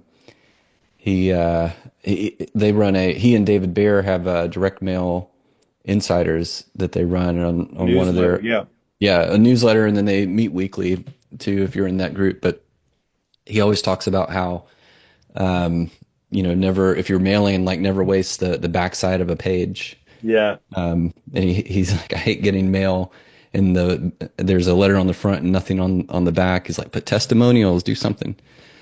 Real estate pays out in promotion. Let's talk about the assignment real quick, and then we can wrap or answer questions. So this is all about, and I do have a prompt I'll go through with you. So for this one, don't have a specific worksheet. This is more about, taking all the work that you've done, looking at the research, knowing what you know about your market, and just trying to identify where your market is in the stages of market sophistication. So it's kind of a thinking exercise, but this prompt is going to help quite a bit. And I've got here set a timer for 33 minutes, which is a nod to our final call. which is more about how Gene structured his work time and work day. And here we want to take everything that we've been working on, desire, channeling desire, states of awareness, market sophistication, and now we're going to try and put together different types of headlines, based on what we've learned. And then that's why the office hour call is next, because we ideally, I mean, you can come talk about whatever you want in your business, but ideally, you would be using and bringing your work that you've done in the boot camp. And this is the part here in the assignment where we're actually starting to write the headlines, write the leads, the subheads, what follows from the headline, that type of thing. How are you going to capture attention? And so then this prompt, actually we'll make this big so it's easier to see. So this is all about figuring out the stage of market sophistication. Very similar notice here. I'll call this out. I do have attached the research document. So if you're using this in an existing chat, that research document's already there. If you're starting on a new chat, you would want to attach that voice of the customer research document from the first call, and to give it that information. And then you're just asking, based on this info and what I tell you about my product and service and niche, you want it to tell you what it thinks that your stage of sophistication is, explain why, and then give us some headline ideas, based on this information. And so I'll show you, I'll show you how this is worked out in the dog ACL injury. So I've got my research document here. Here's the prompt, and then it's already got. So if I was doing this for the first time, it would ask me this information: product name, niche, what it does, etc. But because it already has it, so it just fills it in already. So that's handy. And then it's looking at competitor promises, and this is coming directly from the research document, primarily looking at surgery alternatives and knee braces, because that's typically what people do for their dogs as part of the protocol, is getting a knee brace. So speeding up healing without surgery. This is Tailwind Pets. You get Pet Ortho. This is the big player for knee braces. You have custom bracing to get back to active lifestyle, regain the walking gait through compression therapy. And then most promote devices, not protocols, and use clinical credibility, customization, and brace design as their differentiators. And then it breaks down based on what I provided it and what it knows about the product I have in mind. It's saying, this is a mature market, so Heal at Home is not stage 1. Braces, they're already making strong promises. It's not stage 2. It could be stage 3, so devices dominate. They all promise healing without surgery. So the market's saturated with similar mechanisms.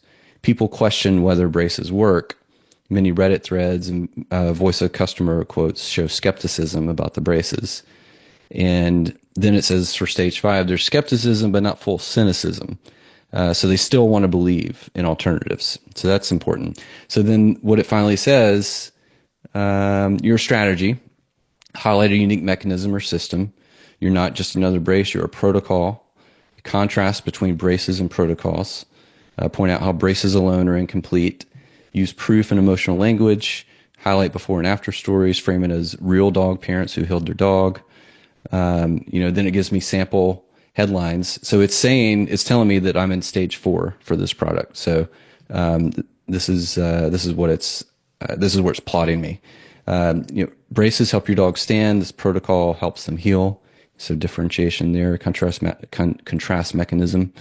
The 4-week home protocol that helps thousands avoid $12,000 ACL surgery. Not a brace, a complete recovery plan without surgery or guilt. So it's giving me ideas, and then from here, it's saying, hey, do you want to name the protocol, or building a mechanism-driven lead for sales letter? So what I would do at this point is I'd probably say yes to this, and just keep having the conversation, and coming up with new headlines to test. And if I had an email list for this of leads but not buyers, I would probably test some of these headlines as subject lines just to kind of see what, the tiny sliver of market that I have, how they respond to it. But that would probably be my next step in doing that. But yeah, so that is today's lesson presentation. We're 4 minutes over. I'm gonna stop sharing, then I'll share these slides with you here just a second. So I do see there are some hands Yeah, raised. let me just add a couple of quick things, and then we'll go to the hands that are up, and we'll Please. stay on for as long as people have questions. First of all, I do have a hard stop at the top of the next hour, so I may have to make you host, Brian. all right, that's fine. Yep. If we might be able to get it done in 25 minutes, but the first of all, the Wednesday's call, we call it office hours, but basically what we're going to do is anything that you've done in the boot camp to date, any of the homework assignments, any of the epiphanies you've had, any of the issues you had. So there's sort of like, there'll be a series of pop-up hot seats, basically. So, we're not going to be able to go on too long with any one person, maybe 10 minutes max. But this is your opportunity now to personalize the boot camp to your business, and don't feel like you're not going to be helping everybody in the group. I wrote my blog post last week about hot seats because hot seats are for everybody, even if they're about your specific business. So keep in mind that whatever you bring to the screen on Wednesday is good for everybody. But bring some stuff that we can kind of, and if some of the questions today get too involved, we can save them to Wednesday as well. But basically, that's what's going on there. I think you might have noticed there was an open loop on the Paris video, because didn't we say there were 2 markets he was going to do 5 stages of sophistication? Yeah. Chris? Yeah. So we only gave you 1. And that was intentional because that video is like an hour and 40 minutes total, I think. Yeah, about an hour and a half. Yep. Hour and a half. So basically, one of the additional bonuses that you'll get should you join Titan's Accelerator, here's my sneak peek at our sales pitch.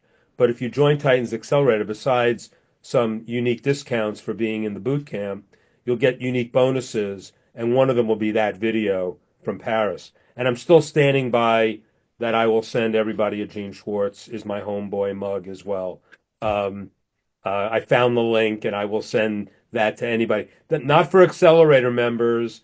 Sorry, it's only for the new boot campers who become Accelerator members. But hey, Accelerator members can buy one. I mean, come on, you've gotten a lot. You've gotten your money's worth.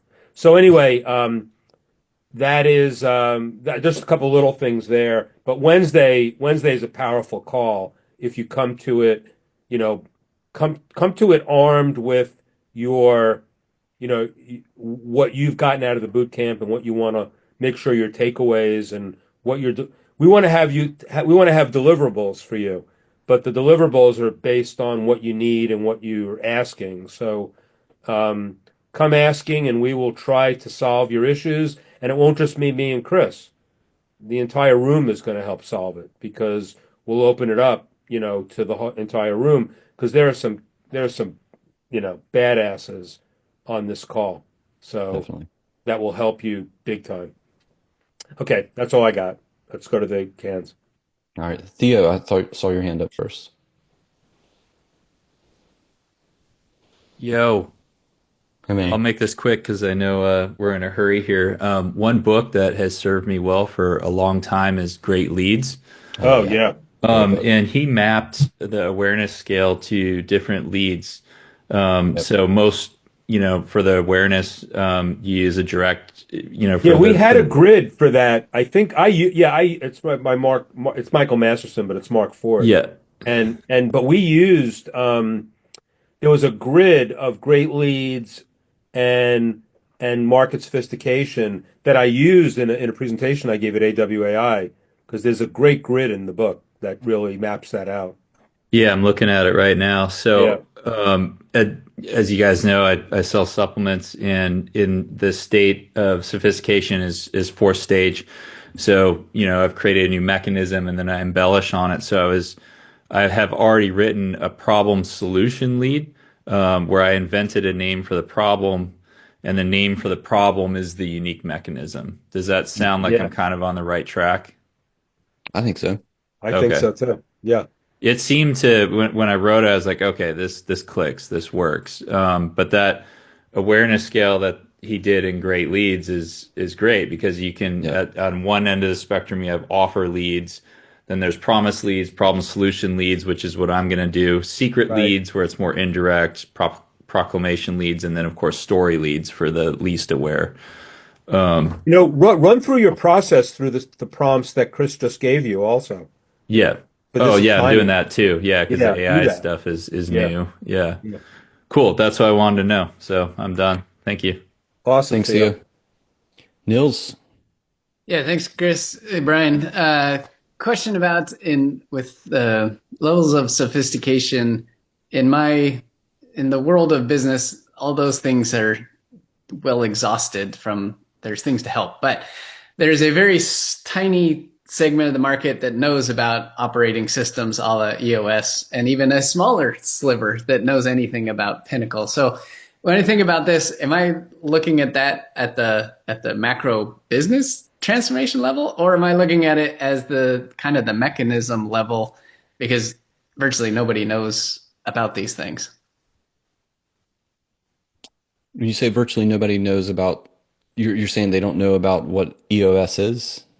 And Pinnacle after that, yes. Pinnacle, definitely. EOS is the most popular operating system used in only less than 300,000 companies. So in the grand scheme of the world of business, it's tiny. Yeah, but everybody knows there are systems out there for managing companies and coaching and all of that. So it's certainly not a level 1 for sure. Right. But it's not a level 5 either, I don't think. Where would you put it, Chris? Well, I mean, I think about, like you're saying B2B, I think 3 or 4 is where I would put it, because I think about maybe where I would, if I was writing something, like trying to come up with this, like I would spend a lot of time, like what makes our system different? So what's the problem with all these other systems you've heard about, is maybe they rely too much on, you to do it, but you need a system that actually runs on its own. And that's why, what's special about the way that we do it is, X, Y, Z. So I go like mechanism. The headline you had, Chris, for the dog one, where you said, if you want to do this, what was it? You want to do this, you can walk, but if you want to do this, you can heal. Mm-hmm. Was that the quote? Let me find it. Your mechanism makes them heal, but if you want to use a brace, they can walk. Yeah, braces help your dog stand. This protocol helps them heal. There's something in there for Nils, I think, because that was level sophistication 4, wasn't it? 4, yeah. Yeah. Some variation like that. It's not about walking. I know it's like, but it's about thinking. It's about thinking about your business. It's about, I'm not saying you just have to, fill in a word here. It's not Mad Libs and it's not fill in the blank, because Gene hates that and Paris hates that. But that doesn't mean that there aren't constructs that you can create that work off that. Take a look at what Chris's assignment was really well. That was really well designed, I think, for what you're looking for. Yeah, I'm excited to run through the prompts too and go deeper. The biggest differentiator is, in the conceptual sense, is the going from a one size fits all to something that's custom. Exactly. Like they're night and day in that respect, and for that reason, it was created by the guy who used to run the one size fits all, and then now he said there's a better way. But then look at the elements of the custom, like what's within the custom that makes it custom and makes it even more custom and more custom and more custom, so that you get to almost like a 1-to-1 to a large group. I call that the horizontal vertical, right? I have that in my book. I talk about, we had a promotion for a type 2 diabetes. It was called the 30-day diabetes cure. Was the name of the, and basically it was basically a diet and nutrition program and exercise program, but it was basically curing your type 2 diabetes without drugs. And it was so successful for us. Why? Because we plugged into the 30-day diabetes cure. Plus, the beauty of it was that was a horizontal vertical. At the time, this is like in the 90s, probably, maybe early 2000s, where there were like 30 million people in the United States at the time that were either pre-diabetic or type 2 diabetes. Now it's much bigger than that. Yeah. So it's an epidemic, and people aren't even talking about it as an epidemic.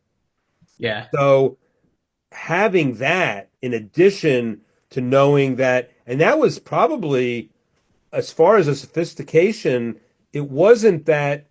I think there it probably was stage 2 or 3 at the time, because people didn't understand that they could get it under control with just with no drugs. You didn't need an MD to cure your type 2 diabetes.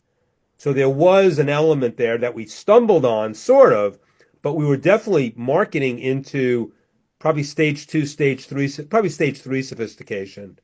But we came up with an amazing hook, and it was such a huge universe. Like, we could go to a general health audience of 60 plus men and women, and everybody could relate to it because everybody has pre-diabetes. And we basically identified in the promotion all of the symptoms of pre-diabetes. Not that you have type 2, just pre-diabetes.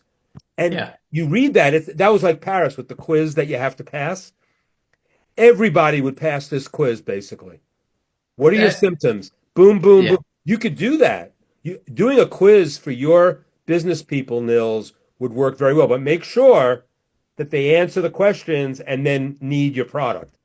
Well, that I was going to call out that was a huge insight. I've done work with quizzes in the past, and it's usually always the negative side or the score, and it's low. And if you're low score, we can make it better. But that point about it, just you feel bad, and then you don't want to do it. So you got to make them feel good, and that was huge. Well, the great thing is in the chat, Chris, before he said it, Chris said, "Pay attention." Hopefully, you read that. That was from Gary Bencivenga. That was just Gary Bencivenga is America's most prolific living copywriter. Yeah. So when he talks, I listen, as everybody else does. 100%. Thank you. Thanks, Nils. Eddie. Hey, Chris. Hey, Brian. Thanks for another great session today. I wonder if it's not too prying. I wonder if you guys would be willing to talk about your process in developing the ads for this boot camp, for Breakthrough Advertising Boot Camp, and maybe talk about the level of sophistication that you see this market at, and perhaps that's a reflection of the level of sophistication that all copywriting educators are kind of working with. Really be interested to hear your take and how you're kind of navigating that, especially in light of AI and the perception of AI in the space right now. Did you and you can tell us the truth? Did you think you're a sophisticated copywriter? So did it land with you? It landed enough for you to join, but you knew of us and you were aware. You were certainly product aware, or you were aware of me and Chris and Titans. But did it land? And I'm curious. I'm going to reverse it back to you first, and then there's nothing I won't. I'll be totally transparent, and Chris will too. But where did it land, and where did it didn't for you?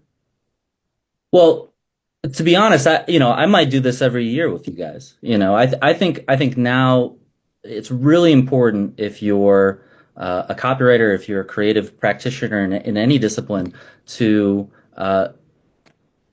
hone the fundamentals and get as good as you can, and just keep on learning, keep on educating yourself, and not let anything not become really complacent, I guess, in your level of knowledge and wisdom and experience. So for me, it was like, yeah, I know you guys. I know the type of the products that you put out. Like I said, I have breakthrough advertising here. I was telling you, Brian, I went to Kinko's and got this thing under like a paper guillotine, and they turned it into like a spiral You notebook. see that? He made it a spiral, Chris. We have to price that's that. awesome. I want to price went, that as a spiral.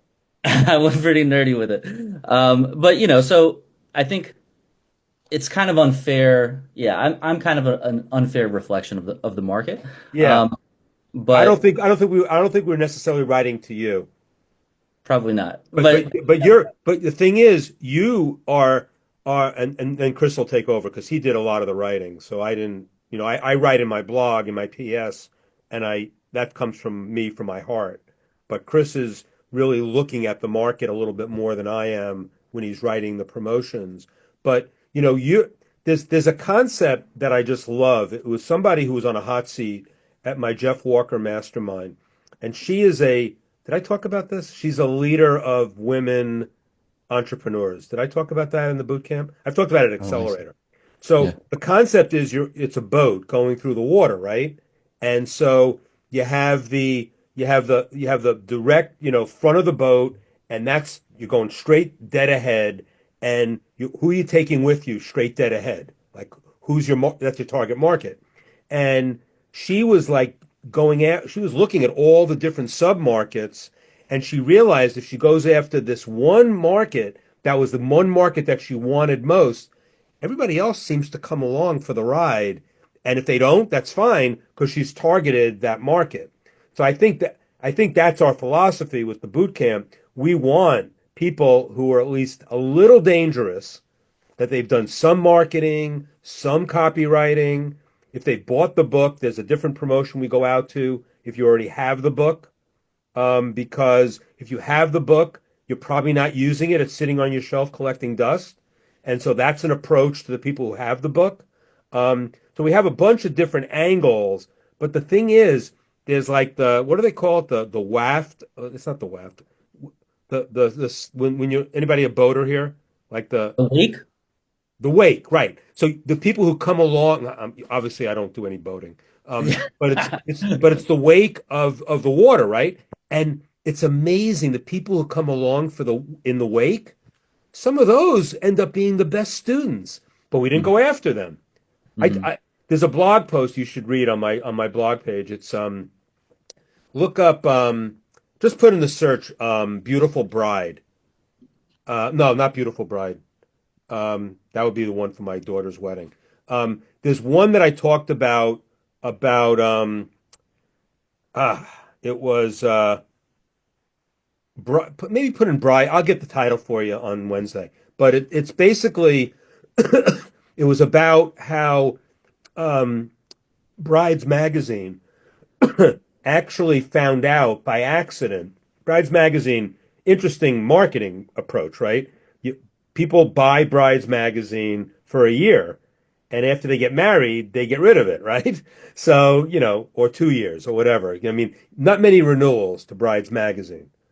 But they did have a subscription offer, and it worked well. They went out to, went to all these lists of people who got recently engaged and all of that. But they found out through some research that there was an inordinate amount of young, urban, minority girls buying Brides Magazine on the newsstand. Why?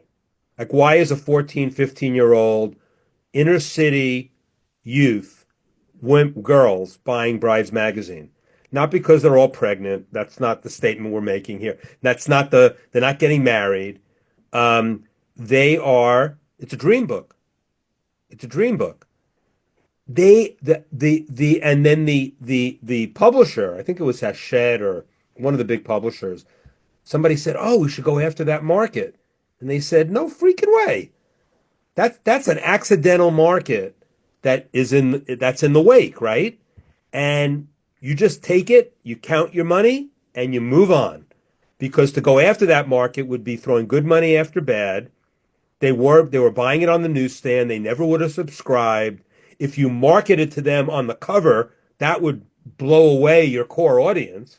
Like why they appealing to inner city youth? Like, so you could see like it was a marketing accident, a beautiful accident that they didn't exploit, but they exploited it the best way by not exploiting it.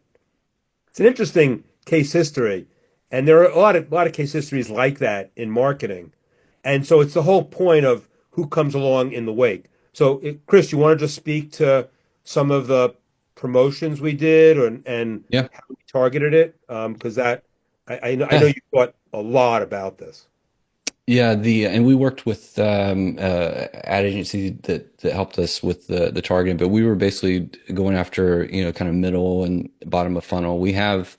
Um, we have ads running at the top of funnel to build up custom audiences that like basically introduce. So basically, if somebody goes into our middle funnel custom audience, we know that they've watched a video or had some kind of interaction with a top of funnel ad, and they have awareness around copywriting. Most have awareness around breakthrough advertising. So this was a mixture of using some anecdotal evidence from what's worked in the past, like with email, the messages that I knew that really connected. So like the elephant ad, if you saw that was all about, is it even worth learning this stuff with AI?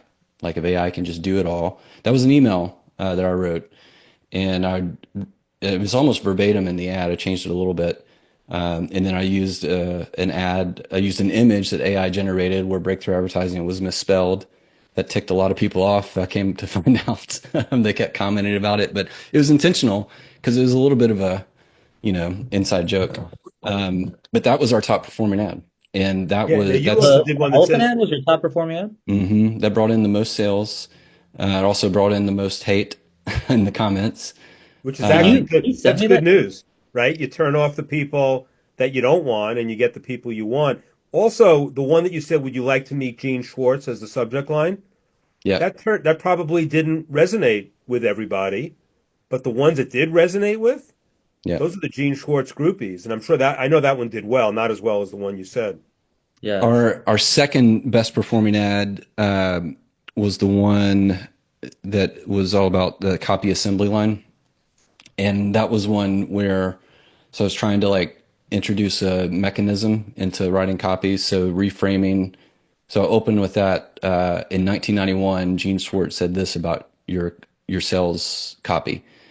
And I took that because when I have an ad for breakthrough advertising says in 1966, Gene Schwartz wrote, this book. And so I took that same framework because it had worked in the other, in another ad campaign. And then we cut to that scene of Gene. And then that message is about introducing the idea of like, hey, if this is true, so this is building on a premise. So I state a premise. The copy isn't written, it's assembled. So if that's true, then really what you need to be focused on is building your copy assembly line. And then I show the boot camp as the solution to learn how to do that. Because Gene's the one who said it, he's the one who teaches it in breakthrough advertising. So those were our top two performing ads in terms of engagement and sales. When you send out the recap or the video of this, could you include your sequence in there somewhere, or like send out a link to like all the emails that you sent out and the ads that you ran? It's Sure. I don't know how much work. Yeah, I mean the emails. I mean that was obviously a very warm audience, and we basically I created two versions of them. So one for book buyers, and then one for people who didn't own the book. And then in the one for not the book, that's when Chris decided to put the offer of buy the book and the boot camp at the same time, and get a little discount on the book. So if you join the boot camp, of course. So that one we got a lot of, I don't know how many people on this call took that offer, but a lot of people took that offer. And I think we just started doing that like on the 6th boot camp. So right. And that was to address an objection of, hey, I'm not going to come because I don't have the book. And so when we heard that, we're like, oh, well, we can fix that. Like, here's the book, and oh, you don't. And I think actually in one of the emails I say it's actually better if you haven't read the book yet. You know, so this boot camp makes it, but because you're coming in fresh. I just thought of a new approach. You never, well, you did do this once. You said, it's the guilt thing, I bet it's sitting on your shelf and you haven't even picked it up yet, Yep. And That's here's right. your opportunity. We'll read it with you. You know what I mean? Exactly. Yeah. It's sitting there. Are you collecting trophies or are you using them or something like that is what I was saying. Yeah. I know. So you're asking Eddie to include like the email sequence? You want that? Or the ads? Anything that you use to advertise this would be, selfishly, it would be really interesting to me, just because, I'm kind of in the same space. I have a newsletter and I sell, copywriting training. And so I'm trying to figure out where the market is in light of AI. I think that on my list, people are much more averse to it than, at the top of my funnel, which is usually on social media, on LinkedIn. That's where I'm bringing people into the list, so I'm trying to figure out how to speak to those audiences respectively. And it's funny. This is anecdotal, but I get a ton of LinkedIn requests every day. I think I'm behind now. I have like 400 sitting in my email inbox, and it's just anecdotal, but so many people call themselves copywriters all over the world. Well, copywriter from Bangladesh, copywriter from Africa, right? Right. I think the barrier to entry for being a copywriter is very low because it's like, you got a Word doc and, you can speak the language. So, so I think the industry has always had this kind of this lower barrier to entry that people can come in and they don't need a degree per se or any kind of accreditation or something, and you be a copywriter. And I think a lot of people can be copywriters, and a lot of people maybe don't have it in them. But there's also the issue of, because it's a low barrier to entry, people aren't even entering, and they're entering. What I mean by that is they call themselves a copywriter. They're not a copywriter. They are they're looking for a magic bullet because they've heard good things about it, and those people have to be in your wake. And also they have no money. Now, again, I always say it's not just about the money. I told the story of Gene Schwartz in the first call on this, that it's not always about the money. But, if you're going to sell things, people have to have money to buy it. And Kevin Rogers talks about this all the time, being in a market of people who are, less flush. It's more difficult selling into that market. And I get it. Now, I intentionally went into Titans Accelerator from Titans Mastermind. Titans Mastermind was $20,000 or $25,000 a year. And I went for a Descension program. I call it a Descension as opposed to Ascension, to develop Titans Accelerator to make it accessible, a price point for everybody.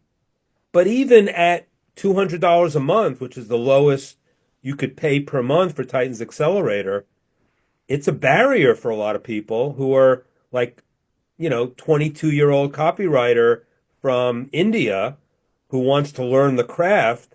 The best way to learn the craft and learn about marketing at the same time, because you got to know about marketing to be a good copywriter, is to join Titans Accelerator. I made the price low enough, and I still can't even attract them. So,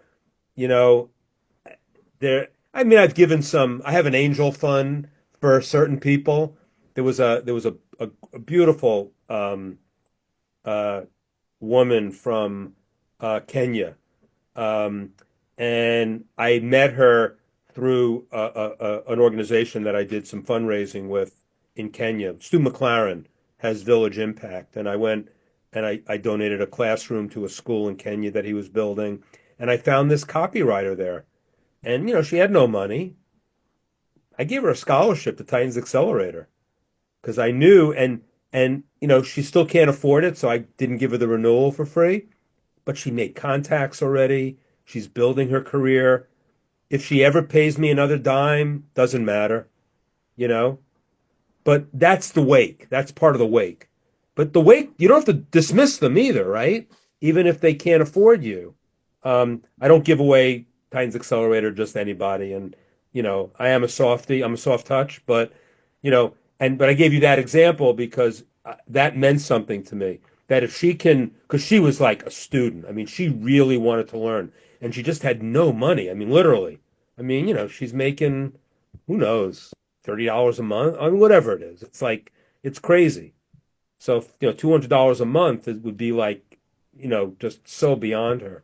But I think my point is that, you know, you want to have your, you know, your North Star at the people you want to hang out with, the people you want to teach, people you want to be with. I mean, remember I said I'm retired. I'm retired from people I don't want to hang around with. I'm retired from things I don't do well. I'm retired from things I don't want to do. How do you get there? You gotta choose your audience in a way. Copywriting's a tough one. I mean, you know, it's not going to be easy, Eddie, but you know, who said it was going to be easy, you know? I mean, but you Yeah, can. no, I agree with what you're saying though. It's like you don't want to necessarily like preach to the non-believers and Right. spend all this space and effort trying to convert somebody that is you know, gung ho on writing their copy with AI exclusively. I mean, Exclusively, right. Right. There's a lot of people out there that believe in another way, and so I think that's part of it. But like I Chris, said, you have to go, really right? keen. Yeah, Chris. Yeah, I was going to say, Chris, go ahead. I got to jump. I'm the host now, right? Yeah. I want to get Yeah. to Tom also. Okay. Cool. Thanks, guys. Well, Eddie, we can continue this conversation for sure. Well, you know, yeah, like I said, I'm just keen to see how you guys are thinking about it because I imagine that there's a lot of overlap. There's a lot of parallel there. You know. Yeah, the thing that I will say though is that whether you're someone, I think because Titans Accelerator and Bootcamp is more about marketing, for me anyway. It's more about marketing than copywriting, although it's a lot about copywriting. And I think if you're going after copywriting first and foremost as your lead, copywriters have to know marketing. I mean, it's one of the 7 things that I look for in any great copywriter. Number 5 is understanding direct response marketing principles, at least at a minimum. Otherwise, you're never going to be a great copywriter. The opposite, you know, you can be a great marketer and not be a great copywriter because it's a craft that you can buy. And you need to understand copy. You need to understand enough to be dangerous. But I don't know how I feel about what I just said, but I think it's mostly true. If you're a copywriter and you don't understand marketing, I don't think you'll ever be a great copywriter. If you're a marketer, you can be a great marketer and never be a great copywriter. But the thing is, if you become a great marketer, I think by osmosis, you're going to become a great copywriter. Because if you're a great marketer, you're going to be focusing on list and offer the whole time. And you're going to learn what your market wants. I mean, I always say, there's a blog post I wrote. It's like, you may be your best known copywriter, your best known copywriter. And one of the examples I use is Will Hamilton. I don't know if you know Will Hamilton, but he's the number one guy on the internet selling tennis instruction. He's got a site called Fuzzy Yellow Balls. And I mean, he's famous on the internet for teaching tennis. He's the guy. And he studied copy early on. He took John Carlton's course. He became really good friends with Ryan Levesque before Ryan Levesque was Ryan Levesque, like back in the mid 2000 teens. Ryan Levesque came to the Titans of Direct Response in 2014, and I tell him this to his face. He was a nobody. He was somebody. He was doing consulting. He was doing stuff, but he didn't have the ask formula. He hadn't invented the quiz funnels. He didn't do, Buckets.io way before that. It's 2014. Everything he's done. Now Ryan's on a farm living his best life, and exactly. I know Ryan very well. He doesn't even want that. No. That anymore. But all of that from like the beginning to this huge business, and now he's simplifying all of that in 11 years. Yes. And So Will Hamilton like partnered with him early on. They got together. He was helping Will with some early quiz funnels that Ryan was playing with. Will was an early adopter of that, but Will was also studying copy with John Carlton. Fast forward to today. There's nobody that could write better copy for Will Hamilton's websites, emails, training videos than Will Hamilton. He knows that market better than anybody, and he didn't start as a copywriter. Now, he might have had copy chops. I'm sure he was writing at some point early in his life, in college and stuff. But man, he was a marketer who learned copy, and now he's the best copywriter for his business. So that it can go that way too. Yeah. But I do believe that, you can be, and that's a good selling point to copywriters, that you can be the secret weapon for marketers. But you have to understand marketing to do that. And I think that's an angle, that's a unique mechanism that a lot of the copywriting coaches don't teach. Yes, I mean, sir. I kind of instilled it in Kevin a little bit and Rob Marsh to like, don't just teach copy. Now I don't teach copywriting. I get Paris Lampropoulos to teach copywriting for me. What am I, stupid? He's like he's so much better than me at that. So yeah, Well, I appreciate you, Brian. I appreciate you taking that time. I don't want to take too much of the. No, okay, good. Thank you, Got sir. me on a good tangent there, though. Tom, Hello, Brian. how are you? Very well, thank you. Well, I'm just soaking it all up. It's great to hear you talk and to hear you discuss these offers and even how I came to join this. I'm hearing you say things and I'm like, yeah, I'm the guy who joined because of the book and the course deal. We have at least one person here that we targeted perfectly.